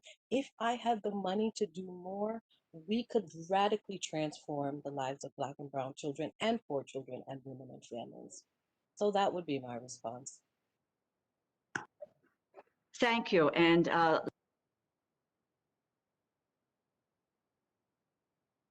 can apologize to him because in the order I didn't get to him next, but you're on tap, Congressman Flashman. But let me now recognize Congresswoman Katherine Clark, and as Congressman Pocan pointed out, someone who has been deeply, deeply involved in the entire child care a debate and how we can address it.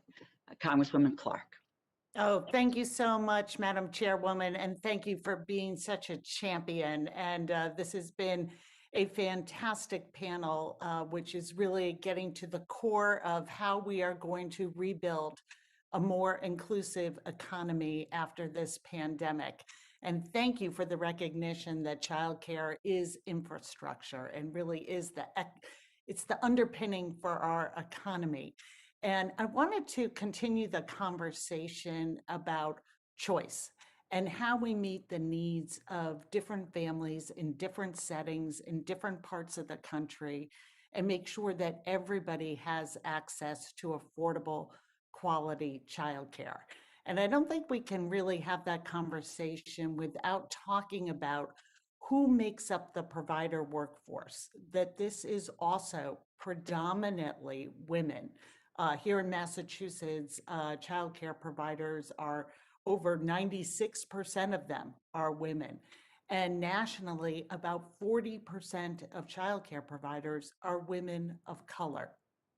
And I think it has a large part, it is a large part of the explanation of why we see such low wages and benefits.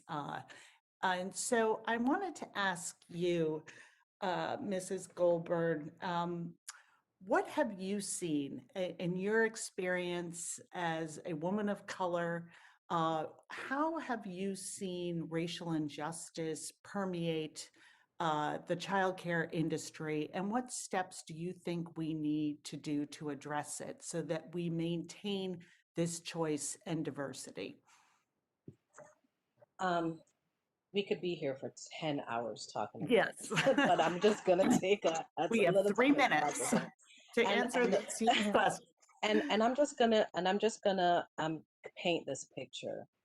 The public schools, which are made up in Connecticut of 90% women who are white, maintain their salary, maintain their benefits, got to remain at home, and had no fear about whether or not they were going to be ill or they were going to lose their income and their homes during this pandemic.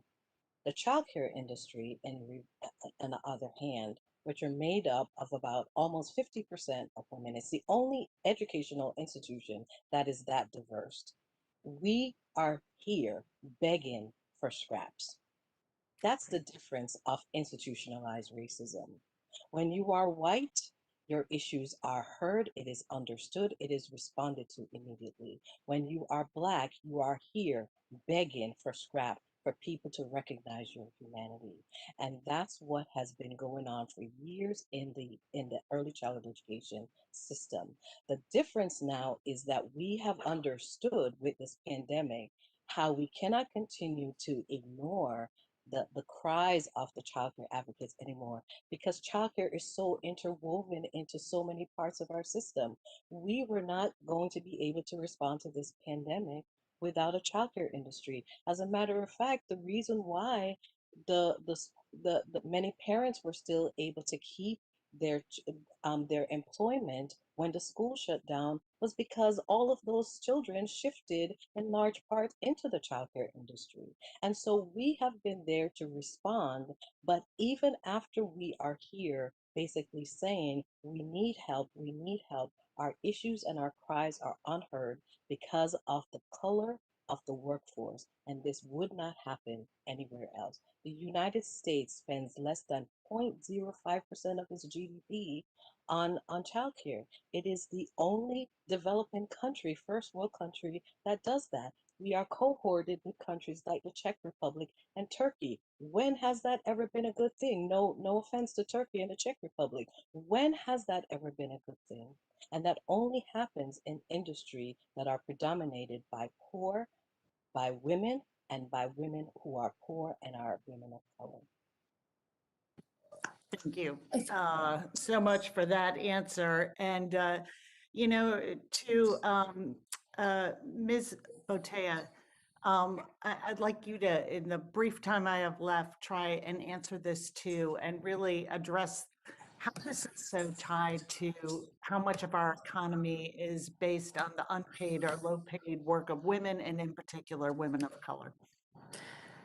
Thank you for that question. I think it's crucially important. I mean, as noted earlier, the airlines are looking at losses of $90,000, which is nearly half of what childcare has experienced. And no one is making the argument that the airlines are doing just fine.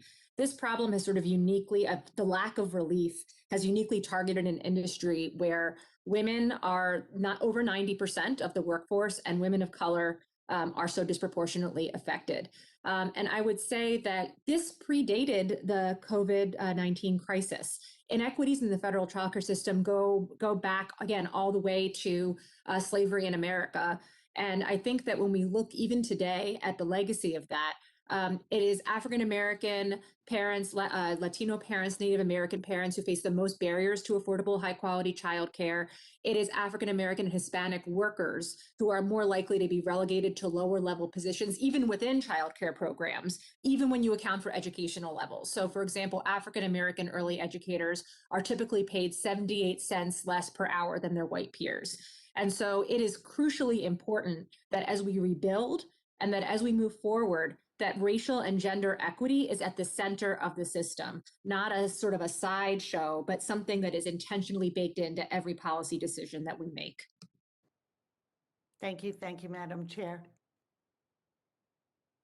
Thank you. And I see Congressman Fleischman. Let me recognize you. My apologies for not strictly going in seniority a few minutes ago. Congressman Fleischman. Well, thank you, Madam Chair and Ranking Member Cole. It's great to be back on this wonderful subcommittee.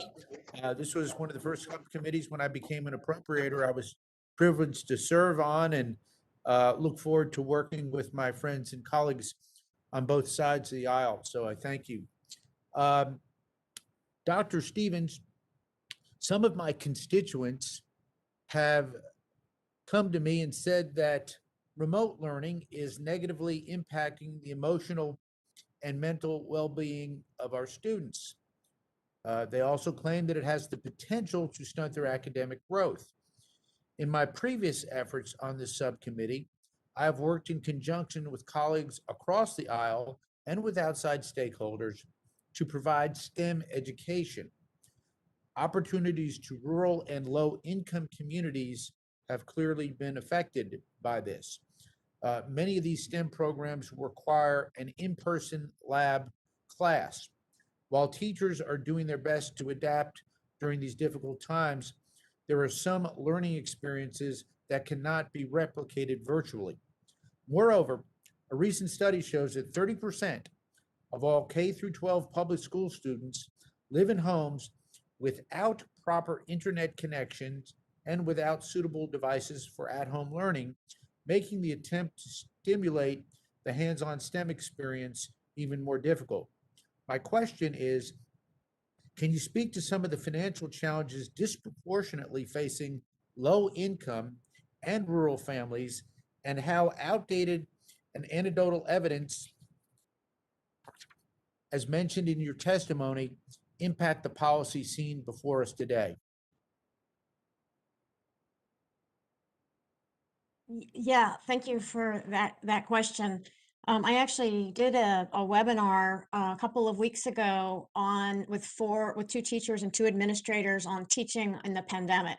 They talked about what it was like to teach on video all day, every day. It's very difficult for the teachers. What you're describing in terms of the students that they are serving are fall into the category of students you're describing, who many children do not have the support and the technological resources at home to enable their effective participation in remote learning. Also, as you mentioned, the impact on children's emotional well-being, it seems pretty clear that it's having a negative impact. Because the schools are controlled by the state and local level, I really don't know how quickly we'll be able to address this problem nationally. If we're thinking about what we could do in the meantime, I mean, we can continue to support states and localities in opening their schools. England has just launched a really wonderful national tutoring program. There are a couple of states in the US that have launched tutoring programs for kids. I think that is worth looking at. I think that, as I mentioned before, looking at figuring out how to bring high quality after school organizations on board.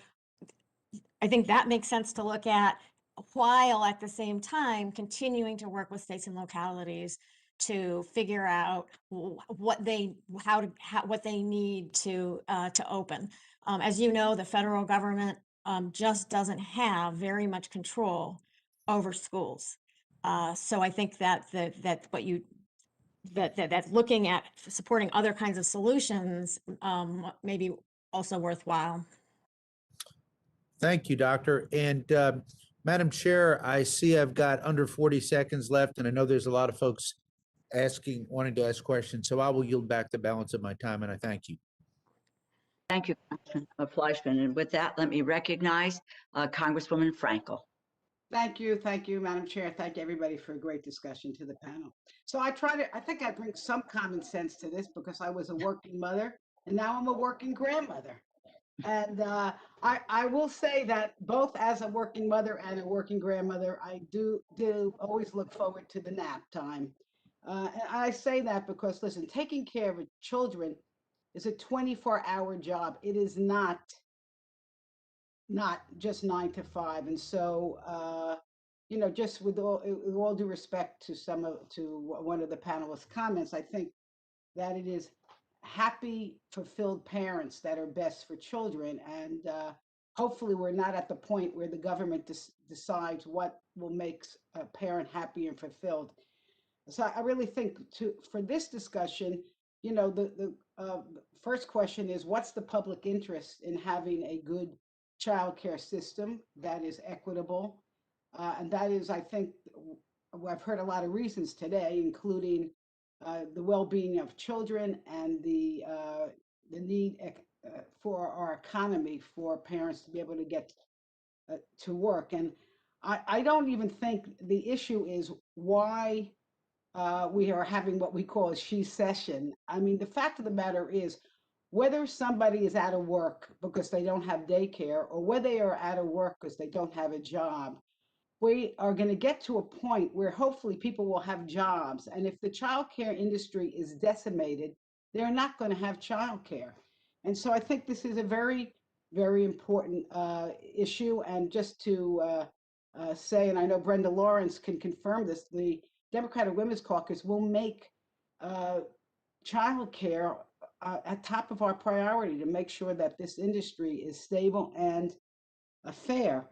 Uh, I also want to say this, child care workers should not have to be on food stamp. And I do want to ask, I'm going to ask this question in terms of the pay for child care workers, and that is, how does the low pay impact the turnover, for example?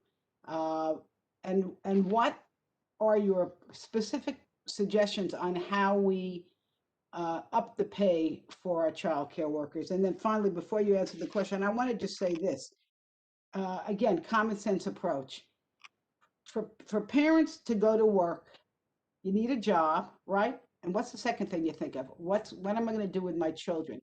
And you actually think about that before you say, what's the road like? What's the bridge that I'm going to have to go to get to work? And so childcare has to be part of our infrastructure. With that, I yield to if someone answer my question about the low pay and the turnover. Ms. Botak, teach, I think you're shaking your head. Go ahead. I was going to say, I mean, I'm sure Georgia can also speak to that, but I mean, right now, childcare workers on average make less than $12 an hour.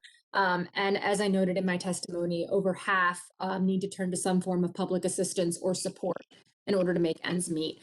And so if providers are having trouble making ends meet in a job, not only are they more stressed, not only are their families more stressed, but there's more turnover in the industry because people don't see a stable job that has long-term growth for them. Childcare providers are exhausted. They have been the heroes on the front line, sacrificing so much, not only during the pandemic, during which, I mean, they've been on the front lines, but before that, they've been holding up our economy on their shoulders for poverty wages. And I think this pandemic has laid bare those inequities and it's exacerbated them. And we have a choice going forward. We don't do this on the cheap. We can't do this without big federal public investment. For the very reasons that you said, childcare is infrastructure, childcare is education. Children's brains develop most quickly between the ages of 0 to 5. It is in our interest to make sure that they are in loving and high quality settings, whether that's at home or whether that is in a center. And so this is a public good, like K through 12 education, like roads and bridges. And we have been investing in it or disinvesting in it as though it is not for a long time. And yeah. Yeah, Frank, a quick question. COVID and childcare, what is, can someone comment on that? Sure. We have found that childcare providers are really great at infection control. It's part of the everyday work that a childcare provider does with young babies and young children. We found that children really are safe in a well-run childcare center that is using all the health and safety guidelines and are able to operate safely even in the pandemic. So we've been incredibly proud of the way that our providers have stepped up, implemented these new health and safety guidelines, and kept the children in their care safe. Thank you. Yield back, Madam Chair. Mr. Molinar? I think he may have had to leave, and it's my understanding that Congresswoman Roybal Allard has lost the internet connection, you know, and she's struggling at her end with that. If that can be redone, we will get Congresswoman in the mix. And I've just been told that Congressman Molinar is had to leave, as well as Congressman Harder, and my fault in not introducing Congressman Harder at the outset. I will call and apologize to him for that. But with that, Congressman Klein, you are recognized. All right. Thank you, Madam Chair. Am I coming through all right? You are indeed. All right. Thank you. Chairman DeLauro, Ranking Member Cole, thank you for holding this timely hearing. I'm honored to be joining the Appropriations Committee to ensure that taxpayer dollars that are allocated by Congress have proper oversight and accountability. And coming over from the House Education and Labor Committee during the last Congress, I'm proud to be able to continue to work on these important policy areas in the Labor HHS Subcommittee. As we all know, COVID-19 has significantly alter the daily lives of millions of Americans. This is clear, most notably when it comes to childcare. We need to, as we get the vaccine rolled out, we need to open up our economy, get folks back to work, get kids back to school. But that, as evidenced by the conversation that's been happening over the course of this hearing, has to happen in a specific order. You can't just open up an economy and have folks go back to work if there's not availability for the kids to either go to school or have childcare available. Different states have different economic challenges facing it when it comes to childcare, when it comes to schools reopening. What's going on in Virginia right now is very different than what's going on in New York or Connecticut or out in Seattle, Washington. My colleague, Congresswoman Herrera Butler, was talking about childcare deserts. We have challenges in Virginia, but because we have maintained a lower level of regulation on the childcare industry, it's not as challenging to start up a childcare business. It's not as challenging to operate a childcare business. Now, in COVID, it definitely is, but state to state, you're going to have different levels of regulation, and those are going to create different challenges for the industry and for parents, for pricing, for options, for choices for those parents. So as Dr. Stevens has mentioned, the solution to childcare may be more aligned with school openings than with drastically increasing federal funding or a federal role for childcare. And while relief aid is important as appropriators, we must ensure that funding is going to where it truly is effective. And we shouldn't head down a path that allocates taxpayers' hard-earned money to programs that won't effectively relieve the most pressing and devastating impacts of COVID-19 on our communities right now. So Dr. Stevens, as you mentioned in your statement, the child care provisions in the rescue plan appear less as a response to effects of the COVID-19 pandemic, but rather a massive scale up of government spending on non-parental out-of-home care for young children. And as you stated, proposed new spending would bring the total spending to address this to almost $59 billion, which is 1.7 times total public spending on early care and education. Can you expand upon how this funding level might have been determined, what factors may have led to any inaccuracies, quite frankly, in analyzing the need for it? Yeah, thank you for that question. I think that the problems that the other witnesses have been bringing up, Georgia has been describing these problems. Those are real problems. There's some different problems squished together in there. So you're talking about very low income, Black and brown people who have inadequate access to childcare, say. Then you have much wealthier people who can pay, they just would rather not because it's too much money. So there's a whole bunch of issues being squished together in this. Not to say that they're not important. However, if they are big picture issues that are not directly related to the pandemic. I also just want to make one point. The Bipartisan Policy Center did a fascinating survey of parents in December. 1/3 of the women respondents said that their ideal childcare arrangement was to stay at home and to raise their own child. 1/3. On the other hand, there's a big division in this by education and income. So among parents, men and women, earning over $75,000 a year, 59% describe out-of-home, non-parental childcare as their ideal arrangement.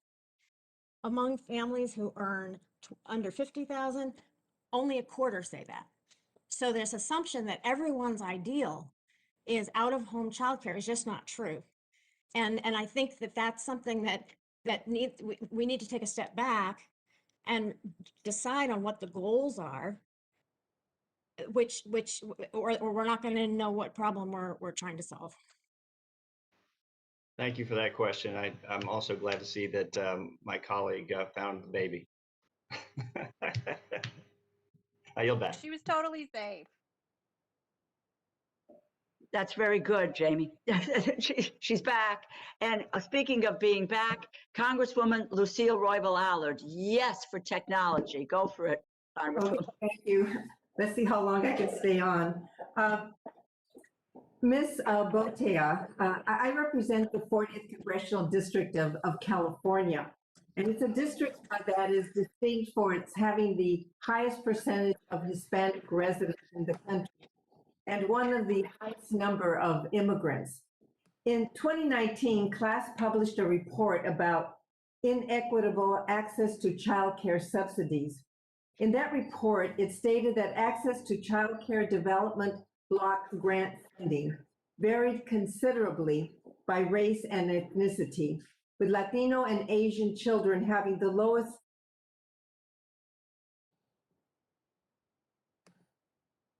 rates of access nationally. Policy further exacerbates disparities in child care subsidy access. Given the demographics of my congressional district and the fact that approximately half of all Latino children under age 13 are members of immigrant families, it is no surprise that access to affordable child care is a particular problem for my constituents and other Latino and Asian families.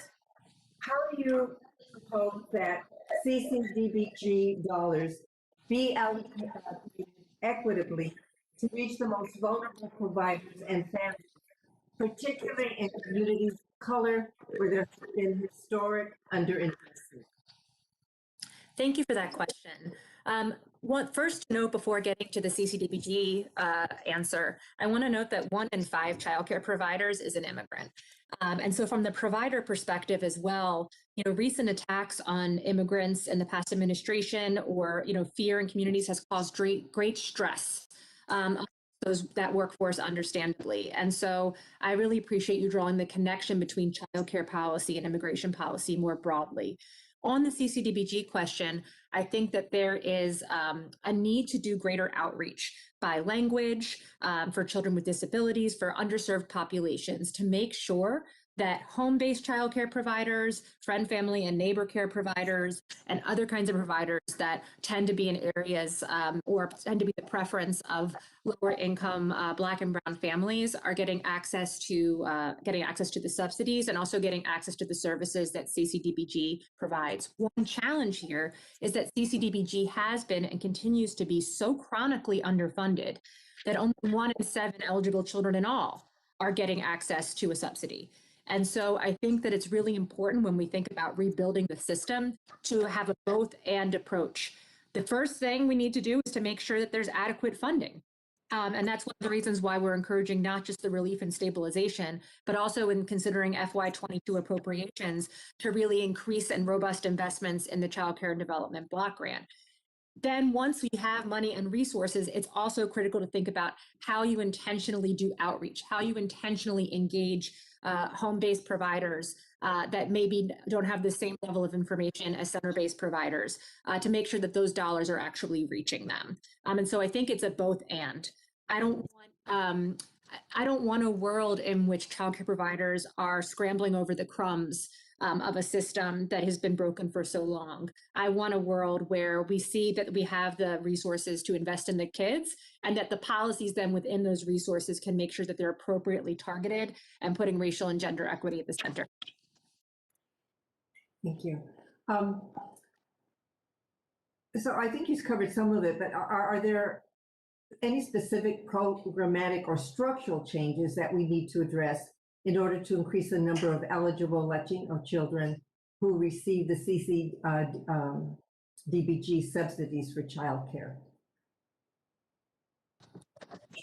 I think the main issue is that the program has been so drastically underfunded that there's very small percentages of children across the board that are getting childcare subsidies, and Latino children are again amongst the worst of the percentages getting the subsidy. And so the main thing we need to do is to dramatically expand investment in CCDBG and our public and our childcare system more broadly. And then within that, to really think about how are we reaching out? How are we making sure they're linguistically appropriate services, culturally appropriate services, that we are making sure that immigrant providers have access into the same systems that everyone else does. And those are all steps that we can take in the design of programs, but that they'll continue to be constrained until there is actually funding to do all of those things.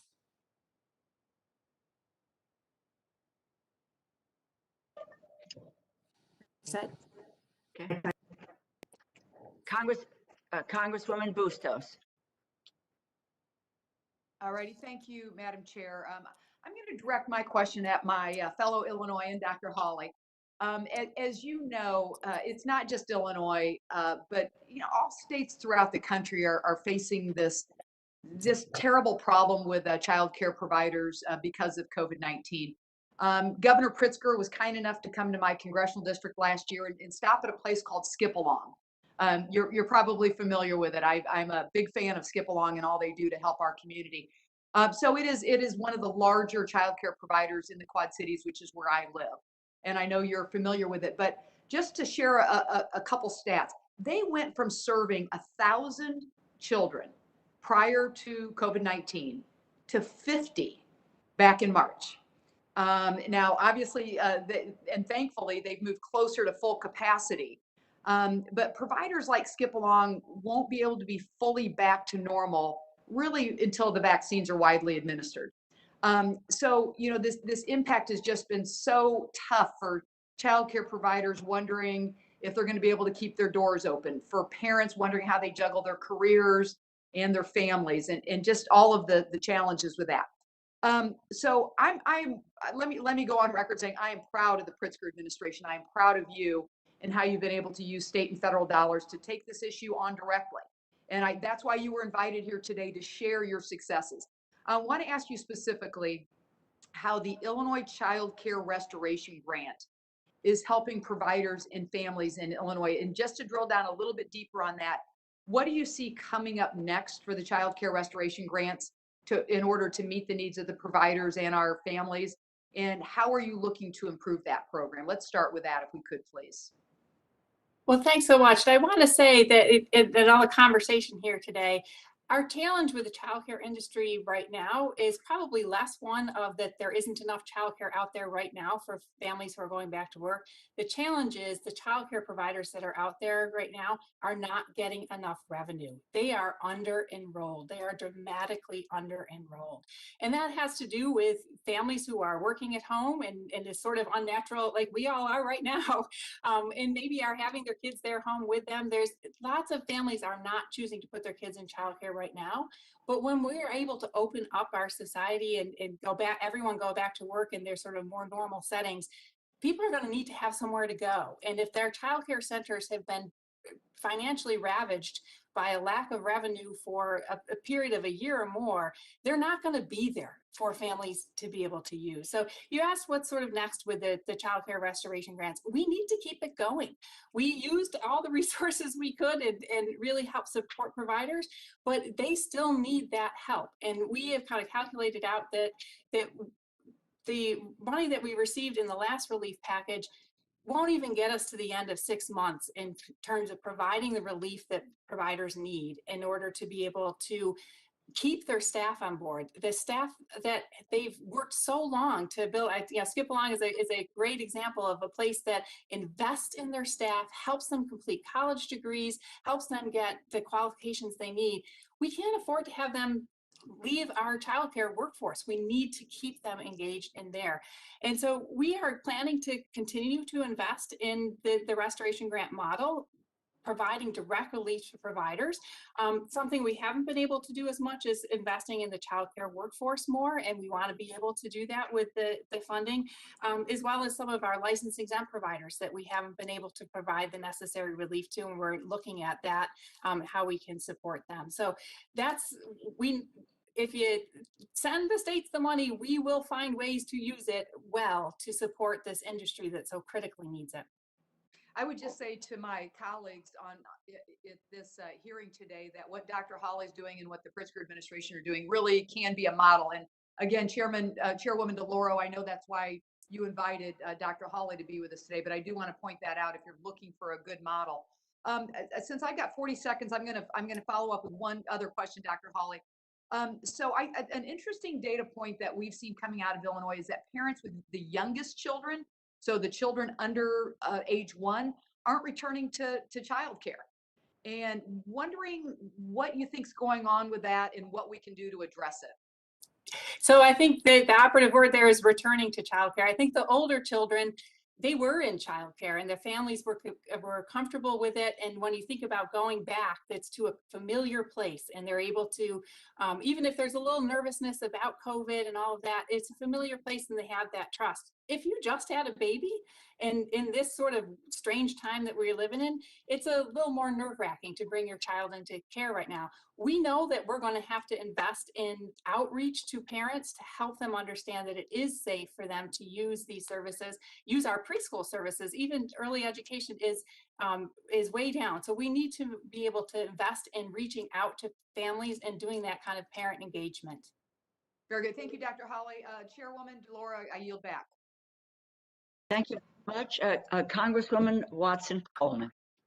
Thank you very much, Chairwoman. Let me thank my colleague, Katherine Clark, for revealing or having discussion about something that I find very important. This pandemic has revealed institutional racism in just about every aspect of our living in this country. And so we're very concerned about this particular industry, how it impacts our future and how it impacts our families right now. And I agree that we're in a crisis situation and we need to lift up and gird up and protect this industry so we can get through this pandemic. I also am concerned about how do we repopulate the industry. To what extent are we giving direct subsidies to families to be able to afford to send their children back into early childhood education? Because I also know that there are families who are totally unemployed but need to look for jobs, and they need access to high quality early child care, education and child care. I know that the evidence suggests that early education is vitally important to both our economy and to the future as it relates to our children. So I'm very interested in the discussions that we might have regarding the kinds of things that the federal government ought to think about moving forward beyond this pandemic, as what is it that we need to sort of ensure that the public good of early childhood education is supported, that those who are working in that industry are paid a fair wage and have access to Social Security and other pension benefits, and that those families who are financially challenged have access to the same high quality early childhood education. And with that, I would yield to, I'd like to ask Ms. Poteau first, and then anyone else who would like to respond to that issue. And Madam Chair, that is my only question. Thank you so much. It's a terrific question. And the way I've been thinking about the various opportunities to respond to this crisis during this year is of thinking of the childcare system or sector as a patient right now that's in crisis. And the first thing we need to do is to stabilize the patient. And so that is the American Rescue Plan. That's making sure that we're getting money in to make sure there's a childcare sector to come back to. But then we have an opportunity, immediately, this committee has an opportunity through the FY22 appropriations process to really start with the rehabilitation. And so that means a dramatic increase in the Child Care Development Block Grant. I would also add in other early education programs like Head Start and Early Head Start and all those other programs that this committee oversees as well. But focusing on childcare for right now, a robust increase there is, number one, going to allow providers to be able to spend down the relief money as strategically as possible, knowing there's not going to be a dramatic cliff if they're trying to bring workers back in or they're trying to make investments about how they're going to be there when the economy reopens. So that's really important, both to make sure the relief money is spent as well as possible, but also to begin thinking about, okay, what have we learned during this crisis? We've learned, and I keep saying it because it bears repeating. If we take one thing away from this hearing, care is infrastructure. Care is a public good. And so if we are going to build that infrastructure, let's start with what this committee has jurisdiction over and make robust increases in the child and development block grant. And then finally, I think that we need to really think about what does the long-term system look like? There's you can't really separate access, quality, accessibility. All of these things interact with each other. All of them are an investment in children. When you invest in the childcare workforce, you are investing in children. And so I think it's really important to think about long-term as we're building a system where parents have choice of different kinds of settings that are culturally appropriate and high quality, where providers are being paid a fair wage with benefits and career ladders, where you have building supply, particularly in childcare deserts, where the populations that are most underserved tend to be rural areas as well as communities of color. When you put all of those things together, you're asking for a robust investment over many, many years. And the cost of that are nothing compared to the cost of inaction. Because when we don't act, we are costing our economy $57 billion a year, according to Ready Nation. That was pre-pandemic. That number has grown. And so when we think about, we can pay for this one of two ways. We can pay for this through lost wages, family suffering, businesses having retention issues, and just a lot of stress and economic pain, or we can invest and have a pathway where we actually have affordable, high quality childcare that's accessible for all. Thank you. I yield back. Your answer was very comprehensive. So I didn't get a chance to hear from others, but thank you very much. And thank you, Madam Chair. Thank you very much. Congresswoman Brenda Lawrence. Thank you so much, Madam Chair.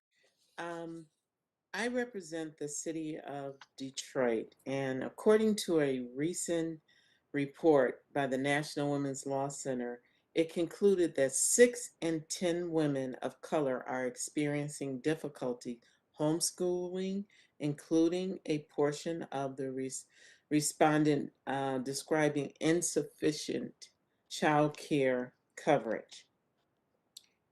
While predominantly Black neighborhoods tend to have more child care providers, my hometown of Detroit is an outliner. It has a vast child care desert. And as our economy continues to recover, this could pose a major issue for many of my constituents. So my question is, Dr. Hawley, can you speak to how Illinois has addressed child care deserts, especially in communities of color? And what advice would you give to other states? And I just want to say, in conjunction with my co-chairs, and Lois Franco is here, we must invest in an infrastructure, social infrastructure, to improve the quality of life and equality for women in America. And I feel strongly that this is one of them. And when I speak passionately about the community of Black women, we have so much to do. So what can you recommend for those communities that, you know, I would put my child in child care if I could afford it, but I also would put one if it was one available in my community? Yes, this issue, thank you for the question, this issue of childcare simply not being available in so many communities is so important for us to be looking at. In Illinois, we have included early childhood education and care facilities in our state infrastructure plans. When we do a capital bill, we include in this last capital bill a record $100 million dedicated to facilities for early childhood. And we've done that because we know that there are so many communities around our state that simply do not have the facilities that they need in order to be able to care for young children. It's not facilities alone, though. It's the program and the programmatic money. We are going to be investing in, with our GEAR funding, with our CCBG funding, investing in communities and helping communities do the planning that they need to do to be able to open new settings and new programs for young children and families in their community. We have to invest in the data systems that help the state identify where the needs are. We have to invest in the communities to do the planning that it takes to be able to open this.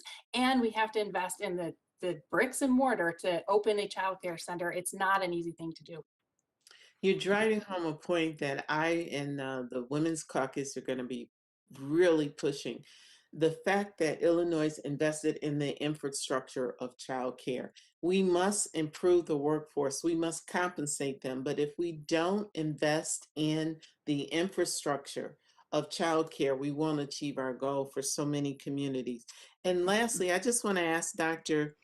Poteau, do you have any recommendations on how we can increase the labor workforce for childcare? I had a wonderful opportunity to travel to Japan, and they have elevated childcare where you see young men choosing that as a career. First of all, they're compensated. Second of all, it is a respected profession. Can you speak to that?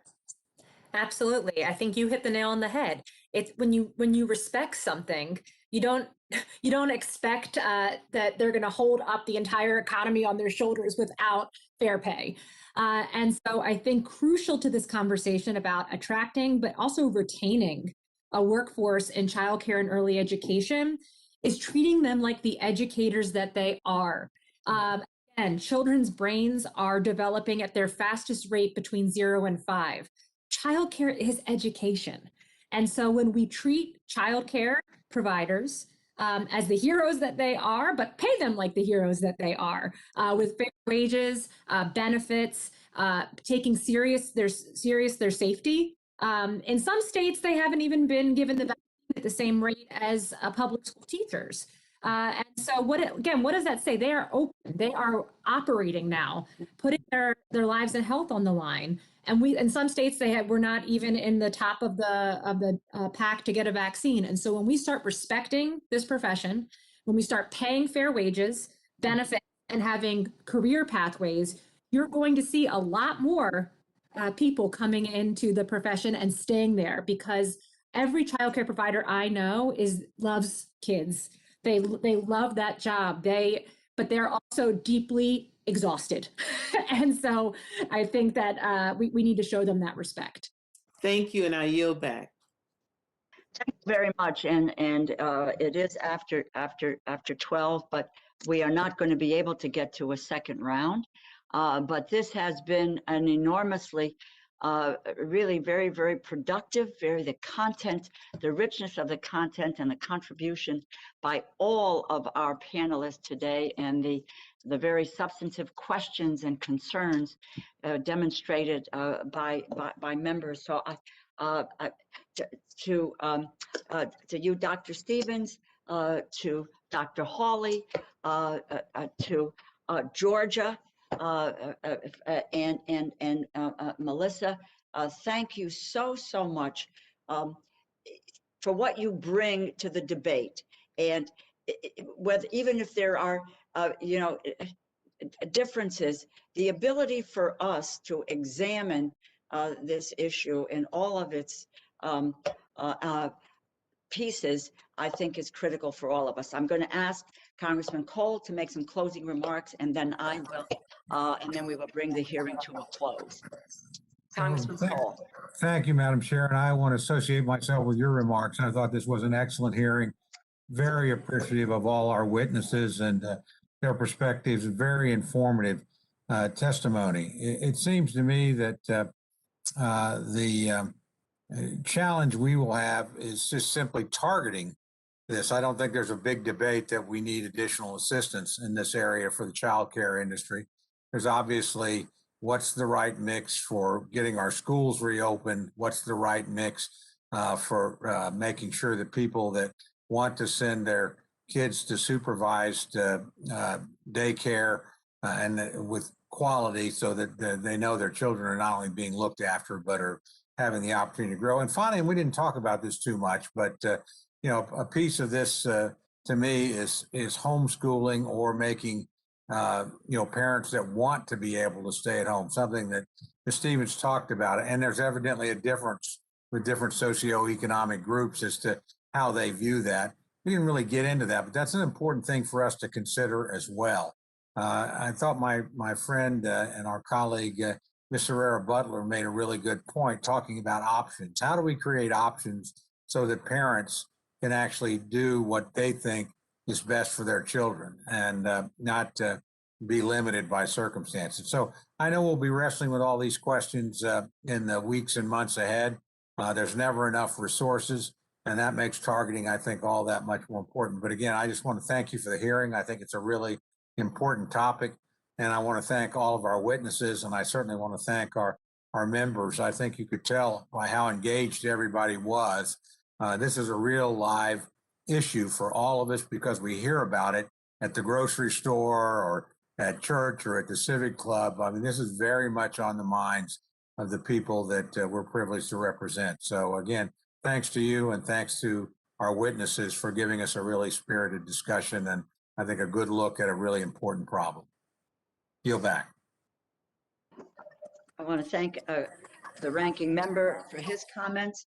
And if I might, please, I just want to, what I view as, you know, what we lift out of this, very, very rich discussion. COVID-19 did not create the childcare crisis.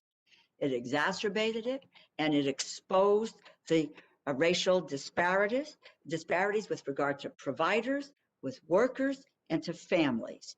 Childcare providers were already operating on razor-thin margins. Early childhood educators themselves were making so little that nearly half accessed public benefits, and the families living in low-income circumstances struggled and are still struggling to gain access to affordable, high-quality care. I think the framework of child care infrastructure or the industry's infrastructure is a critical message that comes out of this. And I just want to make a point here that $60 billion for the airline industry, we believed it was necessary. We voted for it, for our economy to survive. Corporations have received $522 billion for PPP loans. That was critically important. We provide infrastructure, especially in these crises, for agriculture, for the auto industry, for Wall Street and the banking industry, for housing and mortgages for families. And when these industries are in trouble, we act. The Congress moves, and in a very big way, in real time. And yet, we, because of what has been said about undervaluing childcare and undervaluing the women who provide it or the workers who provide it. So that's where we need to move, to take this undervalued and under-respected industry and place it where it needs to be, at the center of our economy. Childcare, this is what Melissa told us, is the work that makes all other work possible. It therefore needs to be at the center of what we are trying to do. And the economy is not going to recover until childcare is back and that it is better. Whatever form it manifests itself, providing families, yes, with the choice that they need. And as lawmakers, we need to recognize that childcare is essential and it needs to be funded in that way. It is, it just, you've demonstrated really across the board of, you know, we looked at, and I will just say this,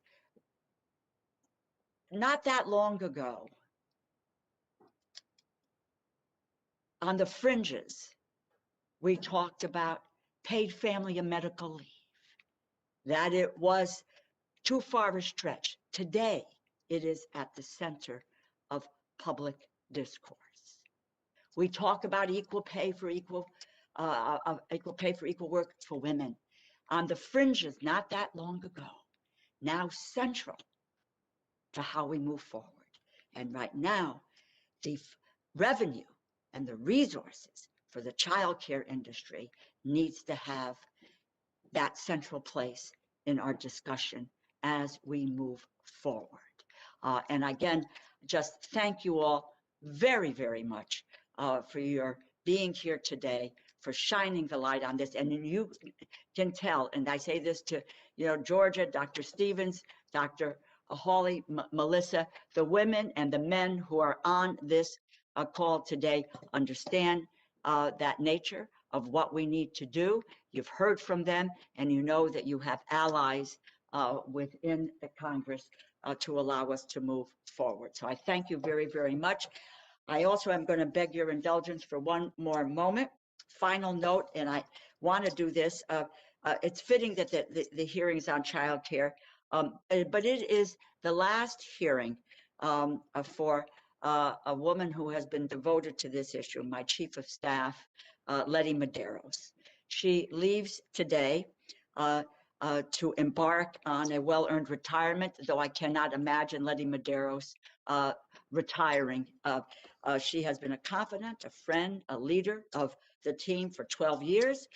Real results, not only for Connecticut, but for the country and for families.